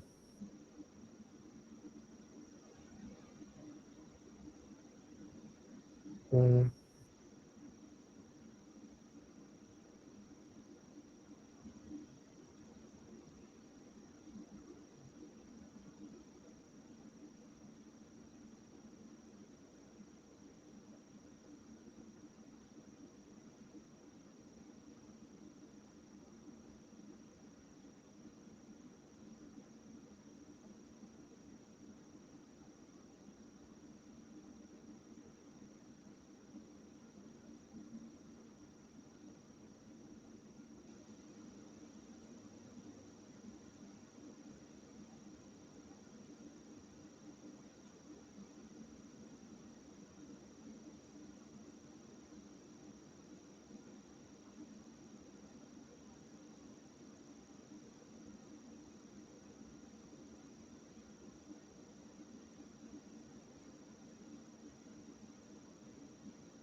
perfect. And that will do it.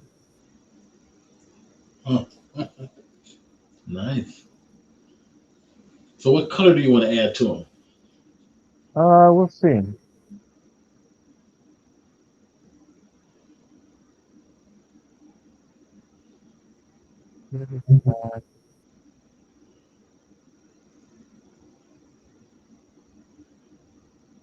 Take that as a cue that we got to move on. Because we got some color we can sample from the photographs, right? If we I typically like. these. I mean, I can be inspired by photographs, but this is not too photorealistic. Um, I'll show you what I do for color. All right. Um,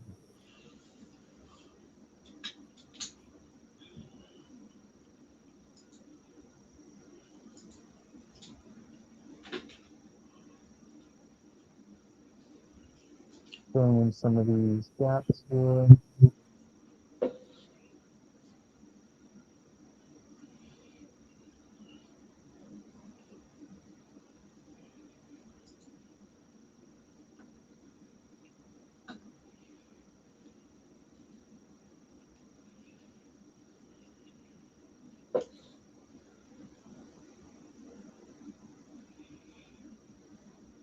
Now you're starting to tell the story.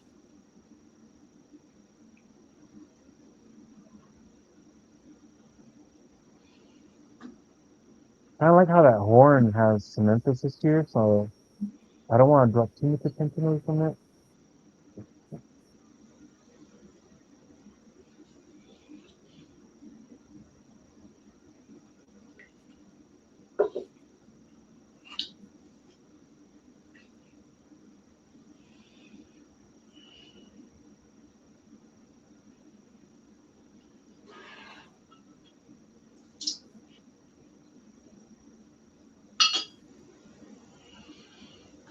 And then, yeah, in terms of story, I do want to get some costume to this guy. Okay. Um, how much time do we got? What are we on? What are we on time for this? You have about, let's say, about 40 minutes. Okay. Plenty of The time. whole thing for the rest? Yeah. Okay. Okay. Let's go for color.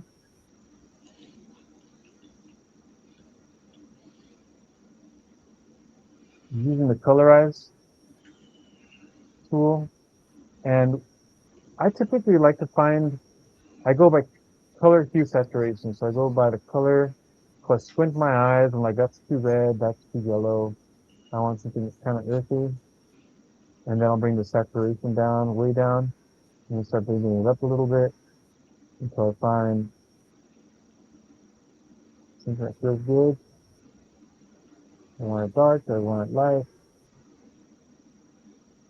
find something that feels good. And that'll be my start. Then I'll duplicate the layer again, and I'll give some variation to it. So I'll bring it a little bit darker, and I'll shift the hue. Do I want it more red? Do I want it more blue? I want that blue. And then I have a shortcut key, or I had a shortcut key. What happened? There we go. I have a shortcut key to turn this, what do you call this here? Masking, vector mask. And I'll invert it, and I'll select white, and I'll have like this bigger flat kind of brush. And then I'll start bringing in the other tone on top. It's a bit crude right now, but that's fine because I can easily adjust that.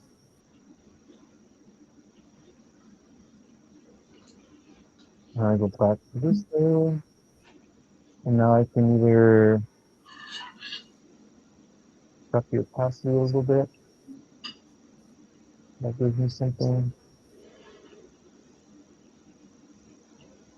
All right, that's something. So what I'm gonna do here really quick is I'm going to get like a soft airbrush, and I'm gonna just give it some, I don't know, you might call like ambient diffusion kind of path. When did you So start? When did you start establishing lighting? that's what I'm gonna do right now. Okay. So I'm going to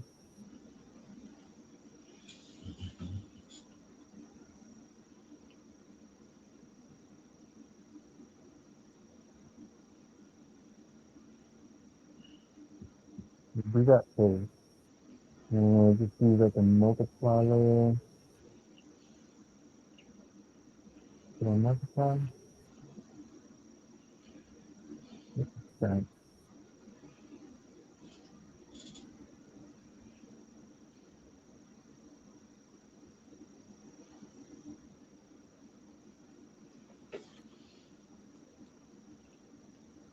Okay. So I'm gonna pretend this is like a big ball. I'm just gonna light it like this. Give it some general lighting. Bring the opacity down a little bit. So And I'm gonna, you're kind of richening down the edges so you can start getting some darks to produce a light. yeah, exactly. So it's basically like an ambient pass. So I'm going around the edges to kind of give a sense of volume. And it's a little, I'm gonna go from general to specific. So I'm just being very general right now.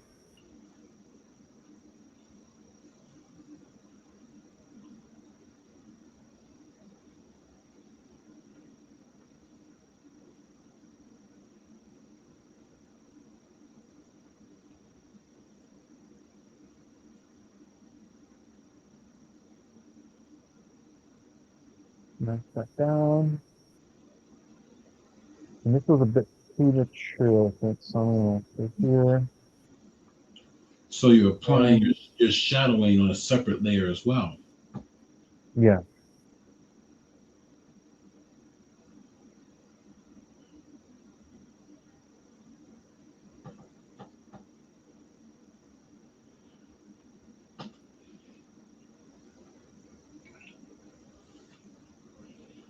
And something that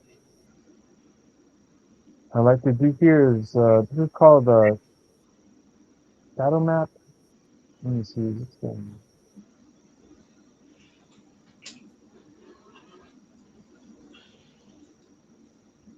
Normal, normal, fine. So this here is going to be a shadow map. I'm going to just use the lasso tool, and I'm just going to carve out like a definite shadow pattern.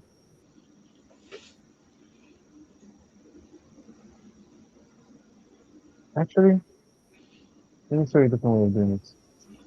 I kind of like to do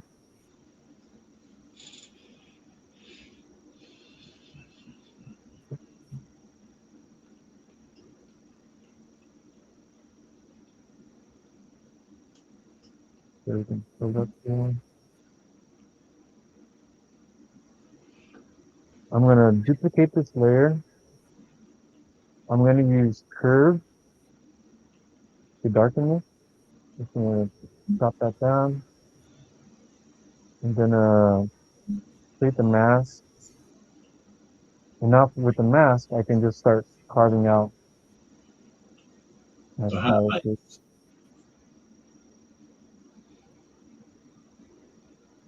So I'm gonna be kind of be able to cut in and out of it very easily.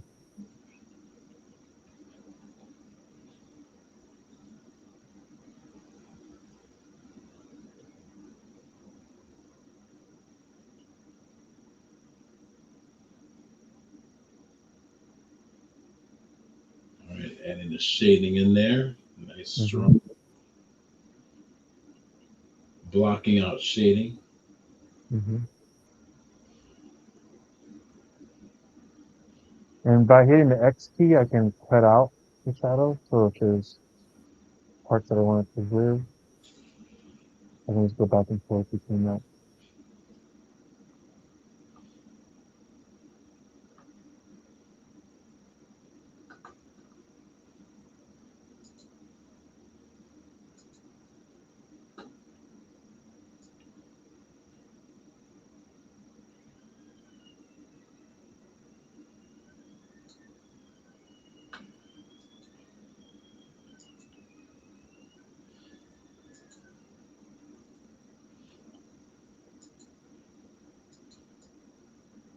And if this was more of a softer figured I'd use like a smudge tool Right. and Gaussian kind of round or, out some of the form.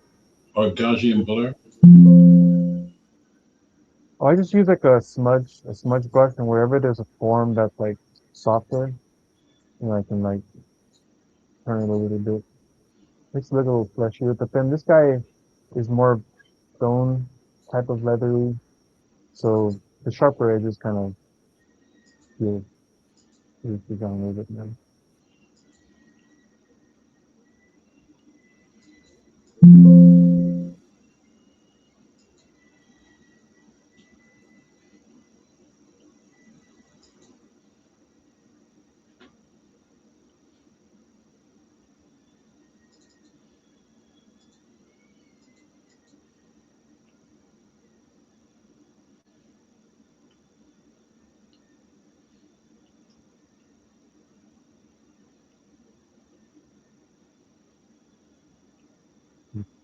Okay.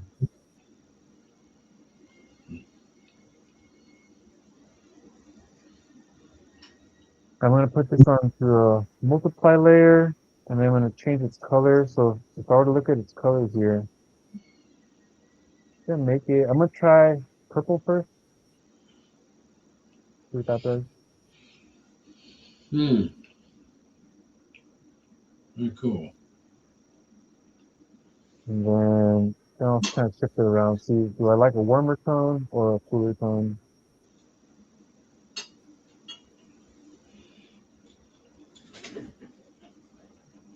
I'll have to think about the light. So do I want cool light or warm light on it?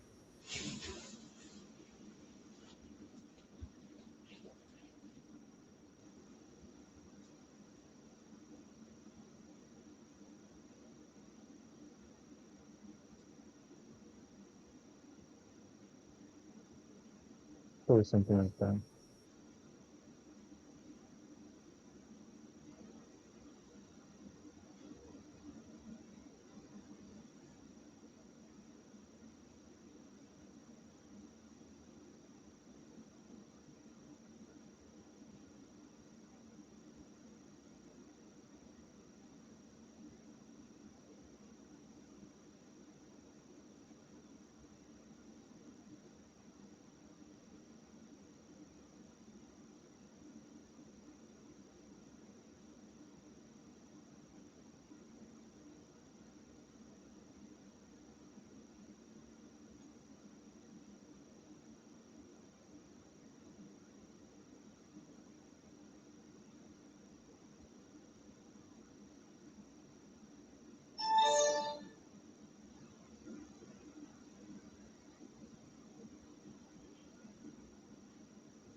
It's coming along.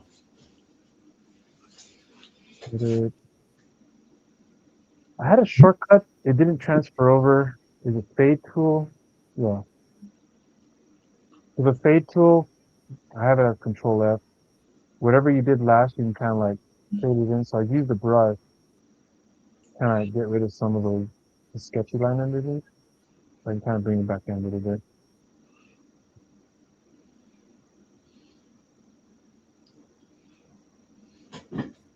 This good, and then this wood.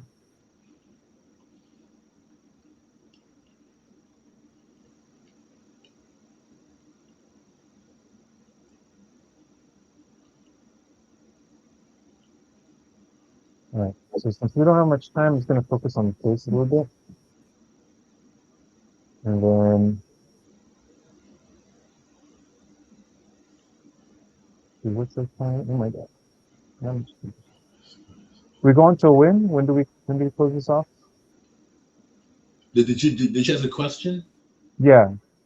So say When I didn't hear that. Go say it again. Oh, when are we done with this live thing? Just so I know how to gauge myself. So we will be done about 12:45. So you've got about what do you have? About 40 minutes? Okay. Plenty of time.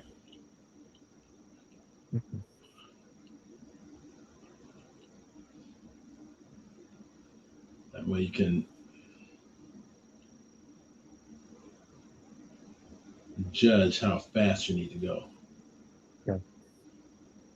So I'm noticing you're starting to speed up now, which even makes it more interesting, Yeah. because once you start pulling it together, all the little nuances are easy to spot. Yeah. Yeah. Thank you.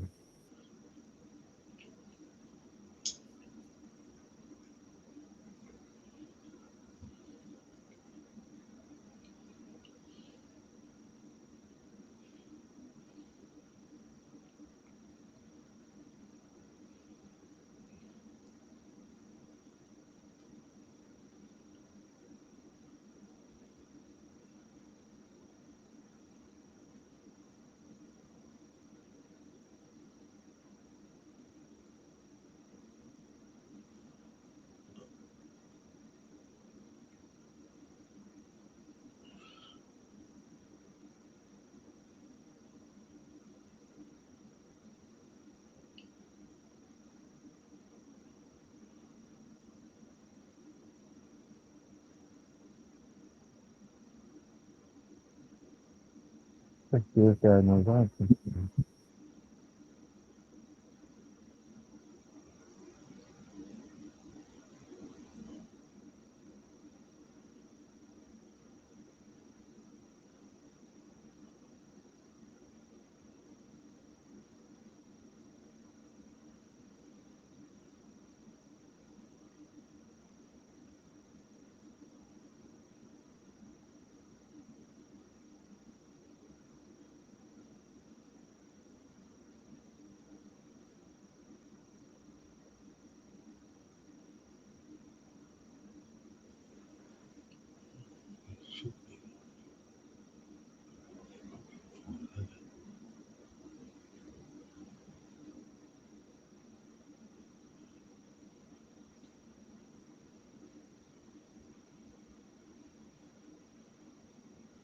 You want to do some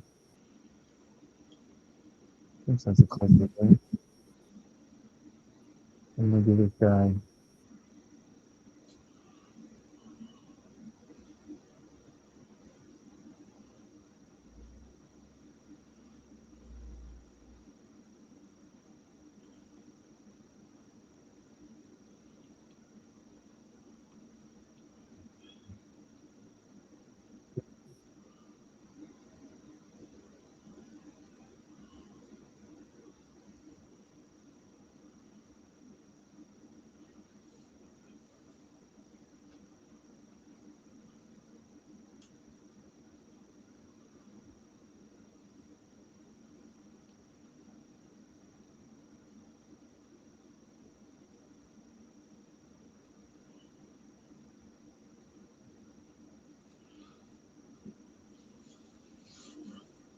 It would be cool if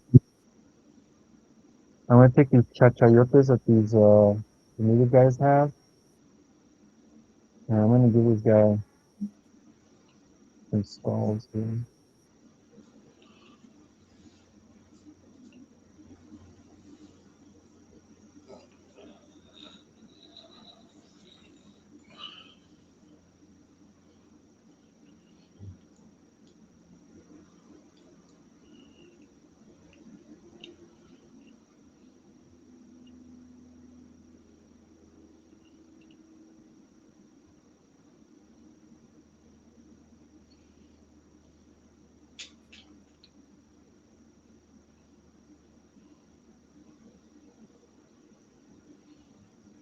He's got a bunch of human skulls around his legs. Cool skulls.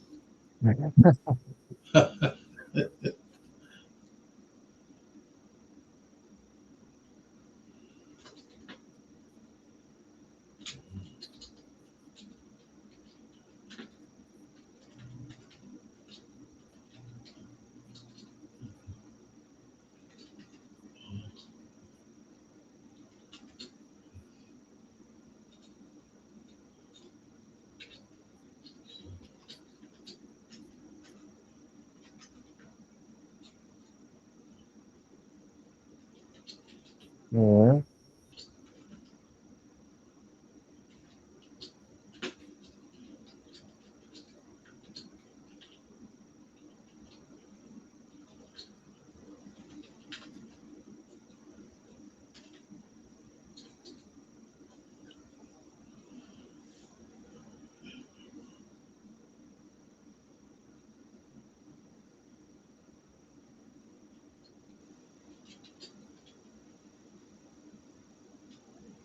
More interesting is mouth position.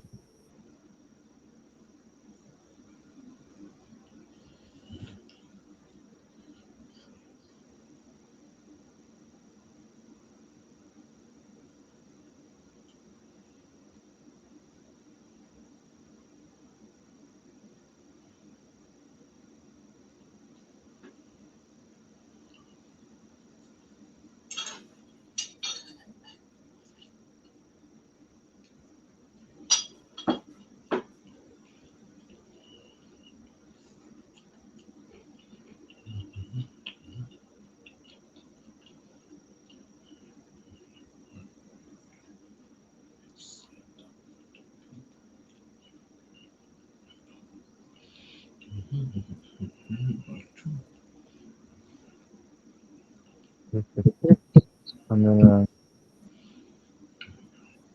throw some elemental color in here. Maybe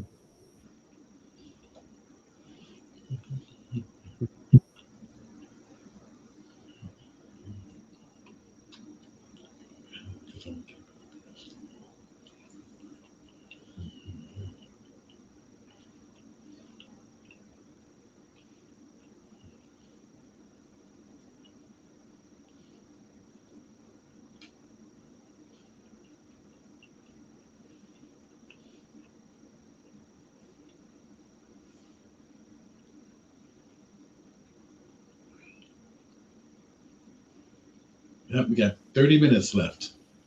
okay.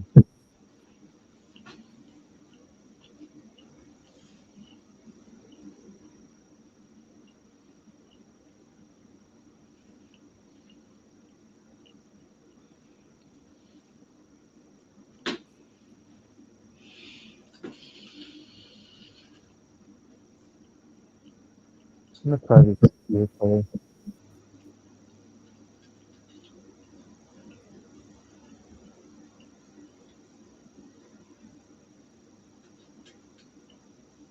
Um, uh, uh, um,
So it's the lighter color, the sandy color, that's what it's going to be. It's the final soft color, gray. or is it a Sorry? soft? If the color on them that's on them right now is kind of a sandy brown. Uh, Mm-hmm. sandy brown. Is that going to be his final color? We'll see. It'll shift a little bit, and then I'll pop it later.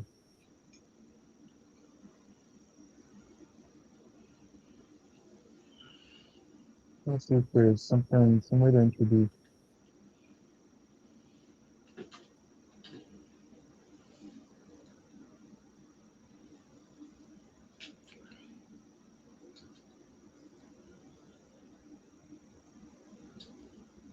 Sort of glowing effect.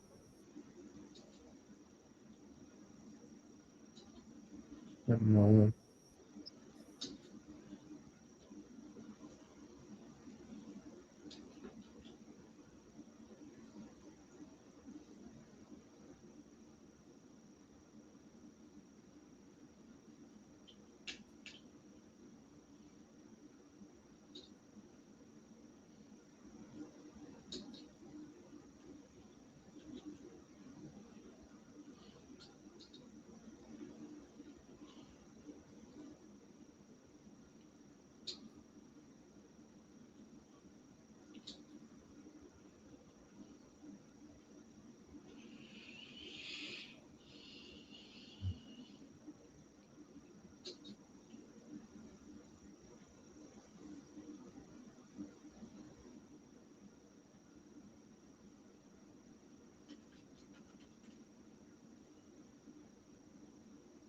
instead of using a shadow to show where some of the painting is at, I'm Right. using more of a glowing kind of effect to make it feel like it's magical or something.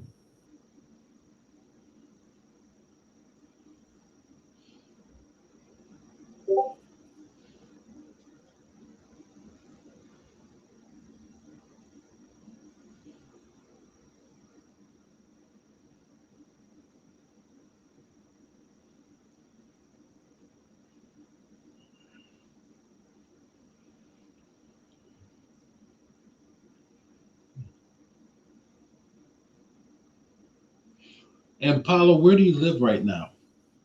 Right now I'm actually moving to Mexico City, To where?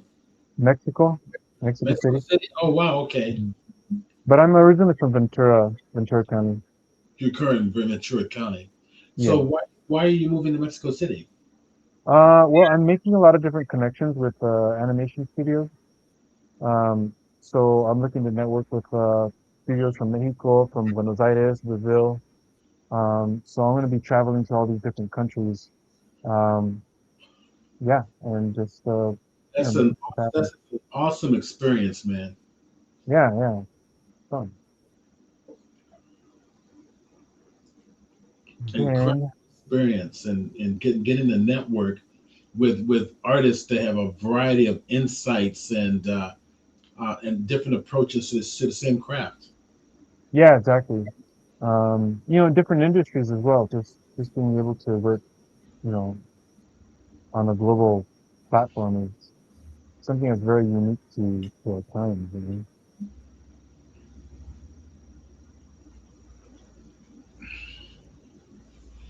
So I'm using a color dodge layer now, and I'm going to start carving out the lights. Okay. And I'm going to hit it with some softer and then go over it with some sharper cut.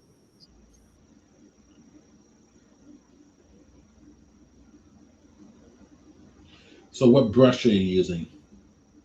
It's just this kind of square pastel brush. I'm not sure if it's default in Photoshop. If I got it from So somewhere. it's standard paintbrush. Yeah, it's like a squarish square brush.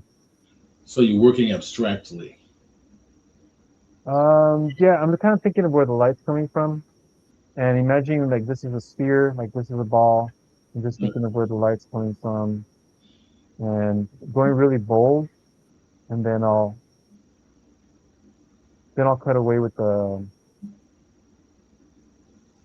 smudge tool.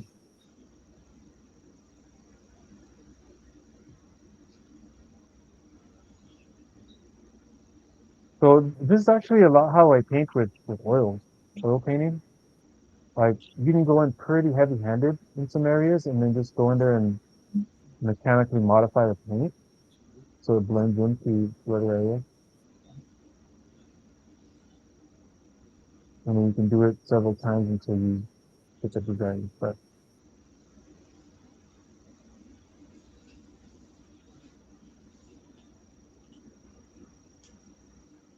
Highlights are accentuating the shapes. yeah,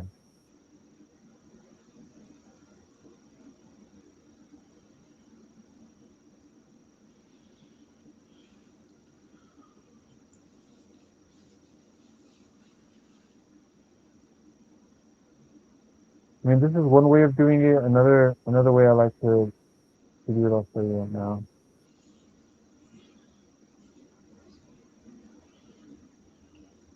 And playing with the opacity just to like make sure it's not too gray.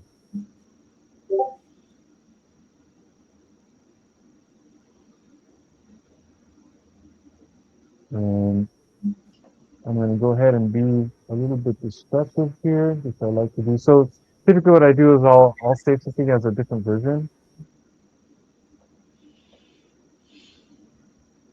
and that way I can go in and be a little bit more destructive in my approach, which allows me to be faster. Yeah, like that, this. And so sort of a quick way, like now that I have some relationships going in terms of shadow, light, stuff like that, Right.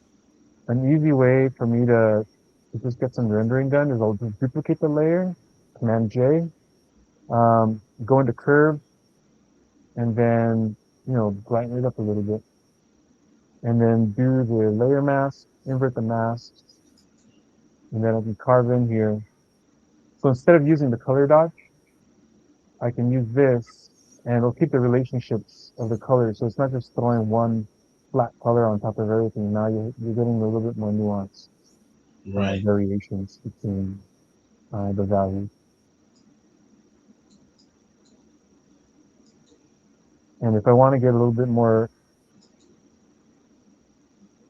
detailed with it, I can punch up the contrast and then start drawing like more like line drawings, which I'll do on the face right now. Um, and then I'll play with the hue and saturation and make sure I'm doing the color that feels like what I want it to do.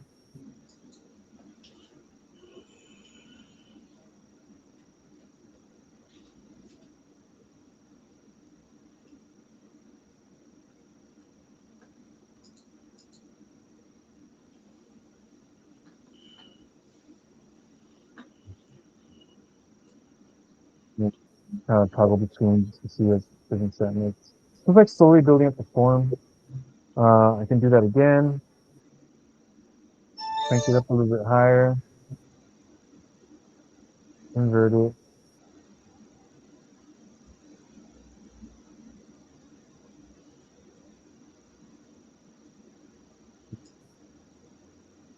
I can get rid of this real quick. I'm going to get rid of some of these lines. I'm going to go with the watercolor.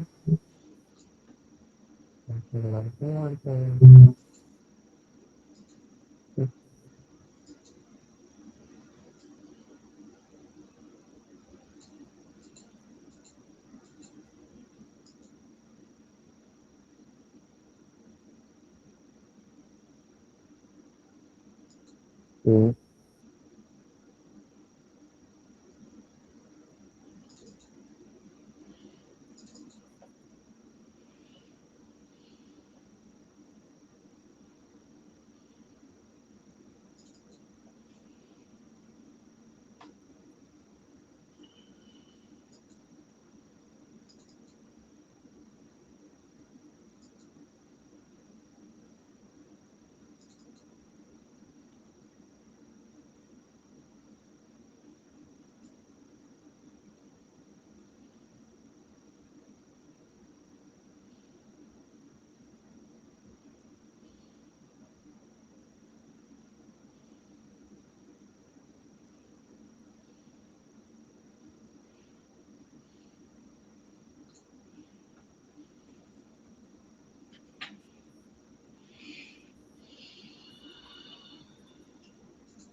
But loosely lay it down. What's that? You're loosely laying it down. Yeah, yeah. And the further you get into it, it gets tighter and tighter. So it's going from broad, to specific.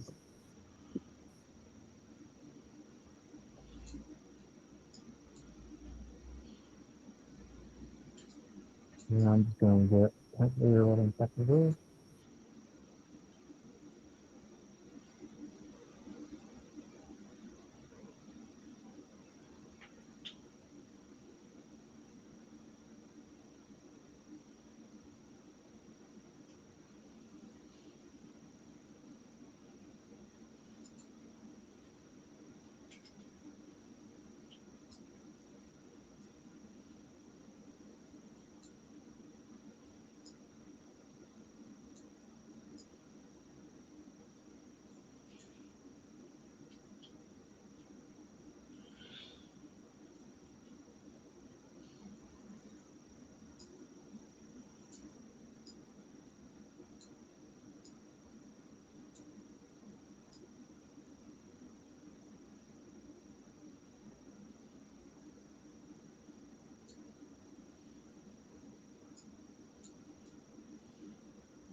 And I was starting to add a little depth to it. Mm-hmm. Cool. We got 15 minutes. Okay.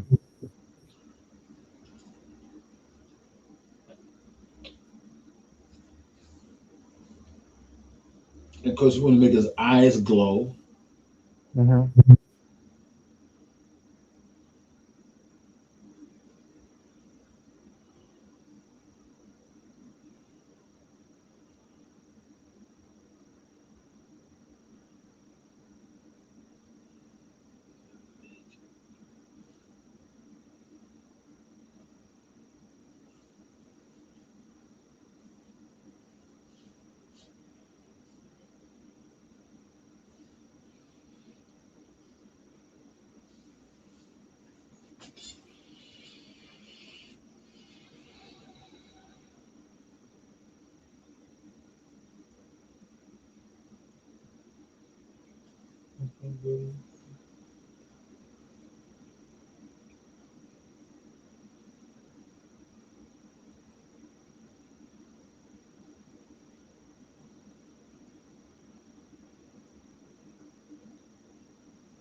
Nice. I'm still digging the skulls on his legs. Yeah. Mhm.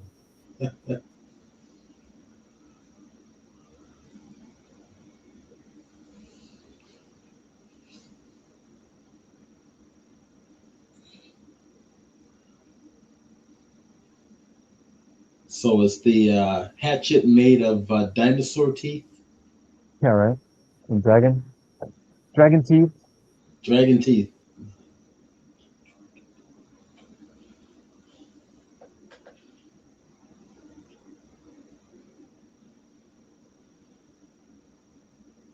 So yeah, they're I mean the real ones from um the Mexicans were made out of obsidian, so they were sharp as razor blades. I mean, I'm sorry. That's gotta hurt. Yeah, supposedly supposedly they were able to chop the heads off the horses. Damn. Yeah, that's how sharp they were. They figured they can't get the rider, so get the horse, which will get the Yeah, riders. yeah, That's. I mean, you look at some of these weapons that these Samoans had. mm-hmm, They're like wicked. yeah, It's like you get hit by it anyway in any capacity. It's like you're gonna die, yeah, yeah, and more than likely a slow death. yes. Well, sometimes, yeah, I mean, they would have things so like you die from infection, you Right. know? So They it's, would they would take feces of animals and lace it yeah, up put on their blades, kind of like yep, wicked. yep, brutal. It's like you fight those guys. It's kind of like, she's. They don't care. They just go after anything and everything, Yeah, with anything. And then you've got like the samurai warrior, which is almost like a clean cut, yeah. oh, clean and precise. So Tony made a comment here. Tony Hmm. Reese, oh, let me actually bring it up here real quick. Let me find my cursor. And Tony Reese, Tony Reese says, "Great demo. I hope Steve will show us how to create the creature in Blender." Haha, nice. I teach the Blender. Obviously, everybody knows I teach the Blender classes, Yeah, and yeah. use the sculpting tools to make the rock texture brush and maybe demonstrate how to make a skull, how to make skull brushes. Nice. Yeah, we can do that. That's In a good Blender, right? idea. That's a good idea. What's weird is StreamYard doesn't show. Oh, I see. Tony just came in. Yeah.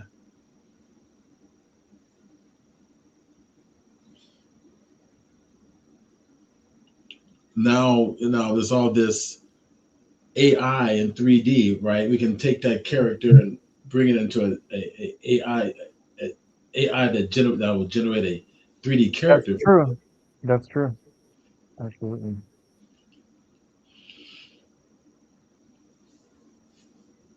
So what you would do is you would just take the character and just make sure he's on a transparent background, so you can export him out as a PNG. Correct. Yeah.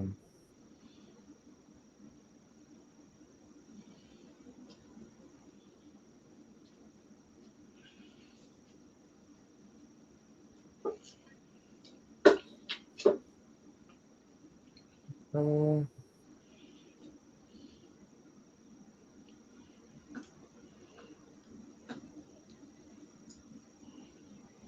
we don't have too much time. We've got about 10 minutes. Then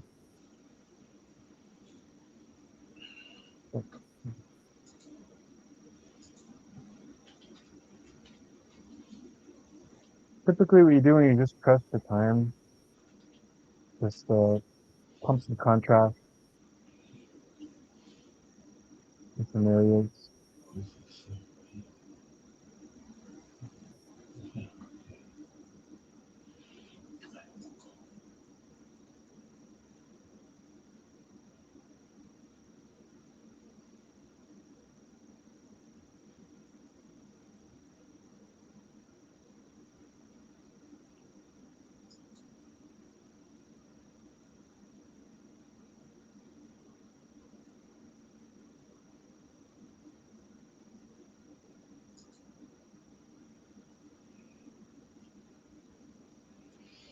Oh, I lost it.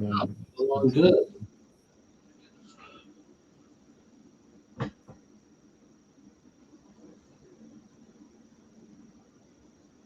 If you export this out as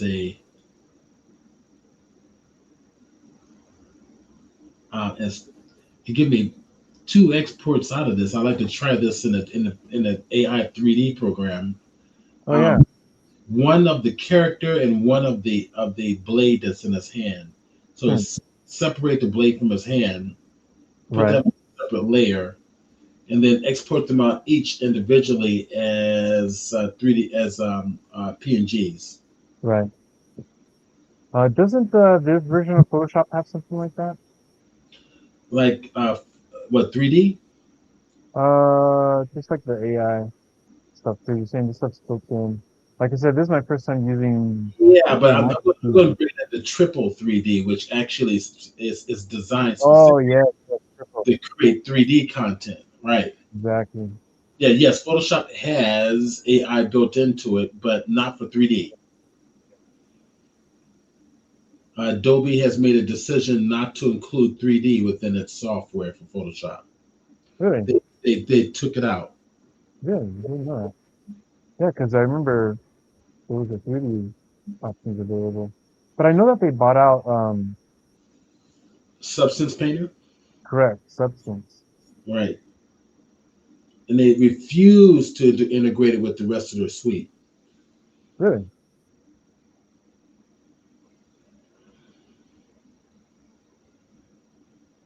You bring in the highlights in. Yeah, it's some really fascinating.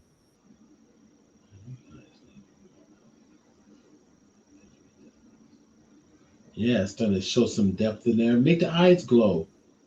All right. Make the eyes clear, but popular. Yeah, make the eyes glow. I want it to glow.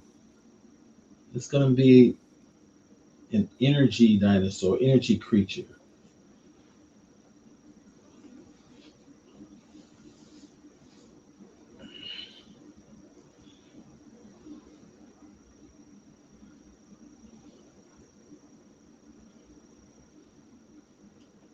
2000 blue here. There we go. We put a little bit of a, uh, a lens flare on the outside of his eyes. Yep,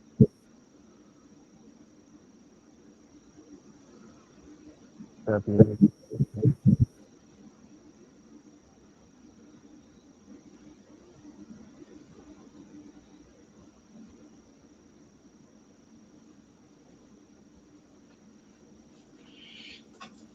Maybe a little bit of a white dot in the middle of his eyes or something, Mm-hmm. with a little bit of a lens flare around the outside of the eye sockets.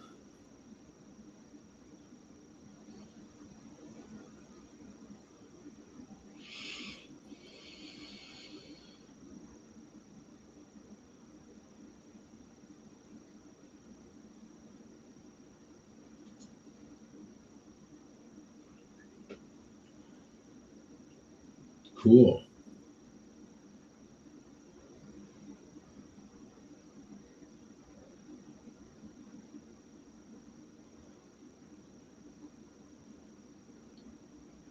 Probably a little bit of a hotter dot in the center. Mm-hmm. Give a little intensity. Yeah.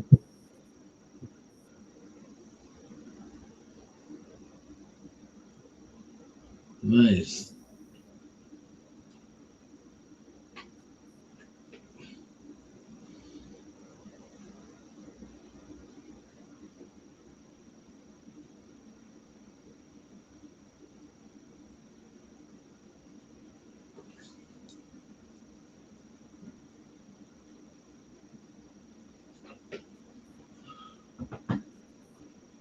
There we go.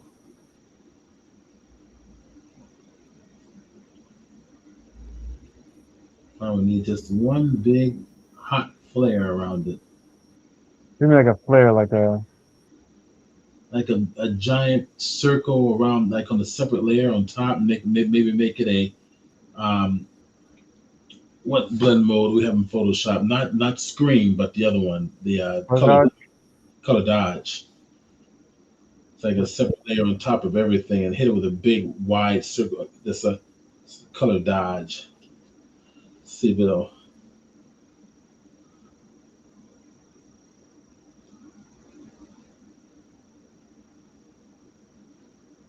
That's too harsh. Yeah. You need to take down the opacity, or that works too. Maybe bring up the uh, bring up the brightness on it. I think that'll do it. Yeah, that helps. Probably bring up the brightness a little bit, and that'll, yeah. Mm-hmm.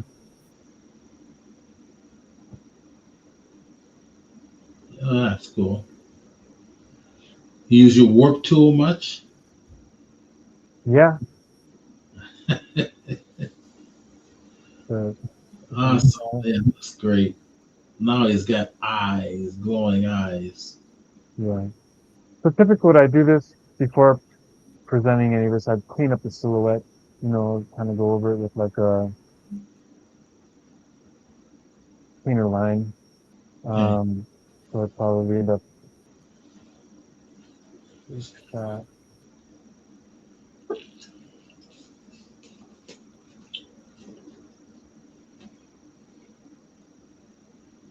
So it's not so messy, and then redefine some of these spots again. Mm-hmm. So, kind of giving it another cleaner pass, tightening things up as I go along. Okay. But I know we're out of time, right? Mm-hmm. Okay. You're doing good. It's all right. It's 12:46. Okay. As long as we're done by one. As long as we're done anywhere between now and 1 o'clock. What about a little bit of a highlight around the edges of those blades there? Yeah, yeah, definitely.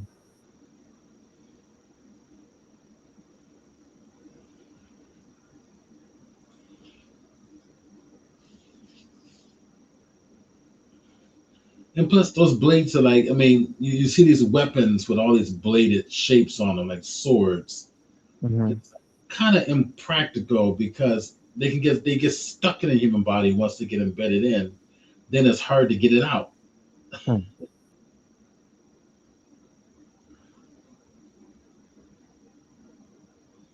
So here's an obsidian blade right there. That's a Samoan weapon, right? This is Mexican. That's Mexican. Hmm. Oh, it's a Mayan or Mexica is like, they call them Aztecs. oh, Aztecs. Okay. Yeah, I mean that's what they call it. It's kind of funny with the history, but Okay. um, the Aztecs actually came from, you know, the U.S. Southwest area, and they migrated, to what is now Mexico City. Um, but yeah, so the original people there were the Mexica, which is where they get the word Mexico from. Mexica. Mashika. Um, yeah, and, and yeah, so the Aztecs went in there, and ooh, look at that. Nice. They ended up taking over in a very short amount of time. They got into the politics. They were really embedded into the culture, and eventually like ended up dominating. It was a That's crazy, those crazy, weapons they've got. crazy crew. You see I those mean, weapons? very, very smart to be able to do that. And then also they were all, you know, according to the accounts, they were very brutal in some accounts in the way they were. I mean, the psychological warfare. It's like, what the heck, dude? I mean, they really mess with people's heads. You're like, boom. Yeah. Well, you just go ahead. You just go ahead and take it. So Tony, then let's see. Tony says, "I've been lurking for a while. I just logged in." Let's see. Also says, Photoshop cannot create AI 3D models. It does have a new feature that can create a 3D object from a flat image, but it's not the same as Triple. Yeah. Right. But the 3D object is really more of playing with perspective, if I'm correct. Mm. So you're not getting the true accurate 3D representation of what you've drawn.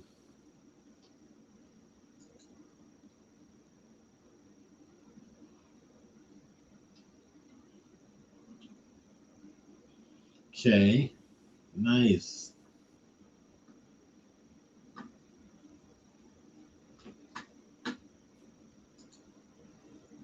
Nice.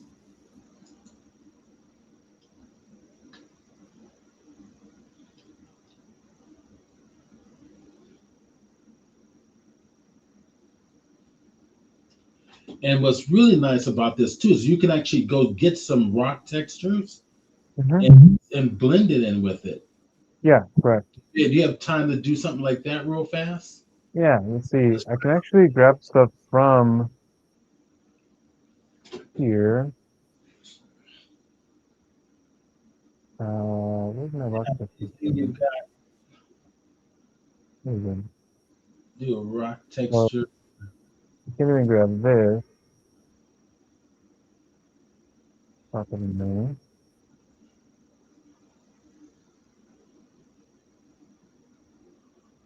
Oh, what happened? Yeah, that should work real nice. Just bring it on top as a type of an overlay. But go to like a Hmm. overlay blend mode possibly. Yeah, See what that looks like. There we go. I'm gonna try this real quick. All right. I'm gonna content aware it. That doesn't do too well. But yeah, I go to overlay mode. Take off that. Oh, what are you? Oh, you're doing a. There you go. That's it. You had something there that worked actually quite nice.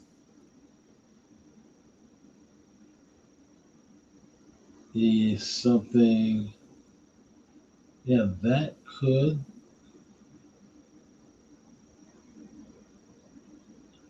There it is. Yeah, probably the overlay or the hard light.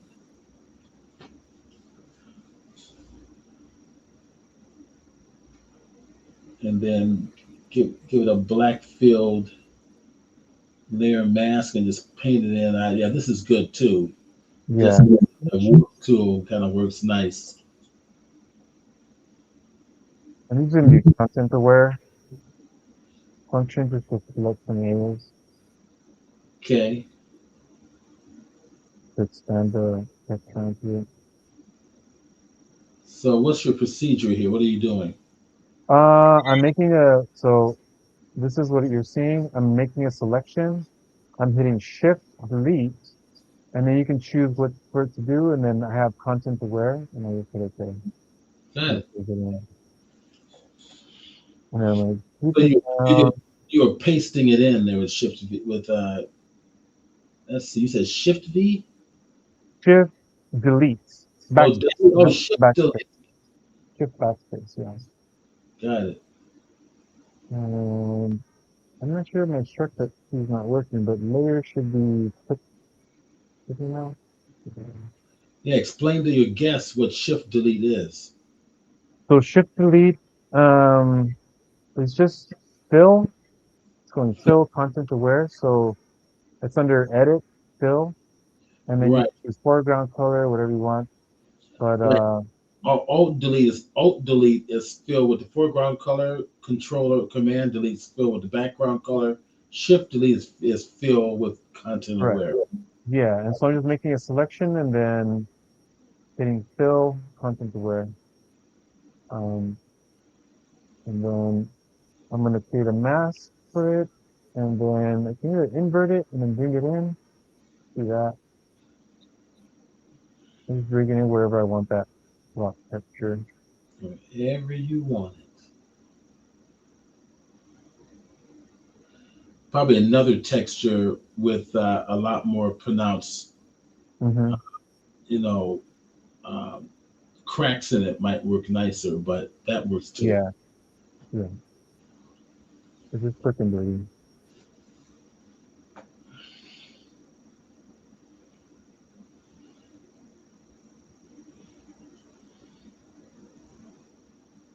Cool. That you created a whole character in 3 hours. Yeah.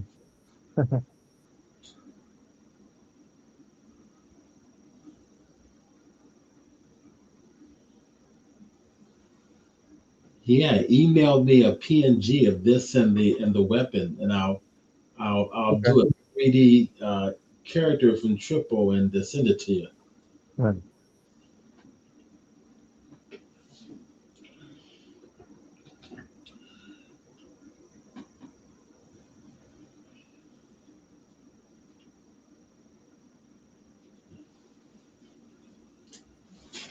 A bit of magic energy, What was that? a bit of magic aura. Yeah, Magic Aura. I love that. Make the edges glow. Hmm. Magic Aura. I love it.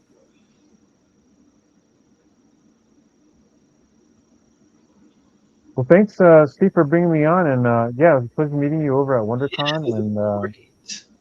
Thank you so very much. This is wonderful. So I'll get to the video on the YouTube and get okay. you the link to it. And thank you everybody on Twitch who's joined us. Greatly appreciated. And the Photoshop User Group will be back next month for another presentation. And we have an interesting artist. This artist works with photography quite a bit, but he does a lot of abstract photography. So we'll have more on that out as well. Also, I will be curating a show which the user group, which members and even those who are not members can participate in. Um, and if you want to, let's do this. If everybody here, I'm looking at all the members who are showing up here. They're on my mailing list already, but just keep your eye on the mailing list, and I'll have more details on that that way as well. Um, okay, so that's it. I can't think of anything else to announce. Thank you again, Paula. You were wonderful. Yeah, So, thanks a lot. It's been a pleasure. and I'll say goodbye to everybody on Twitch, and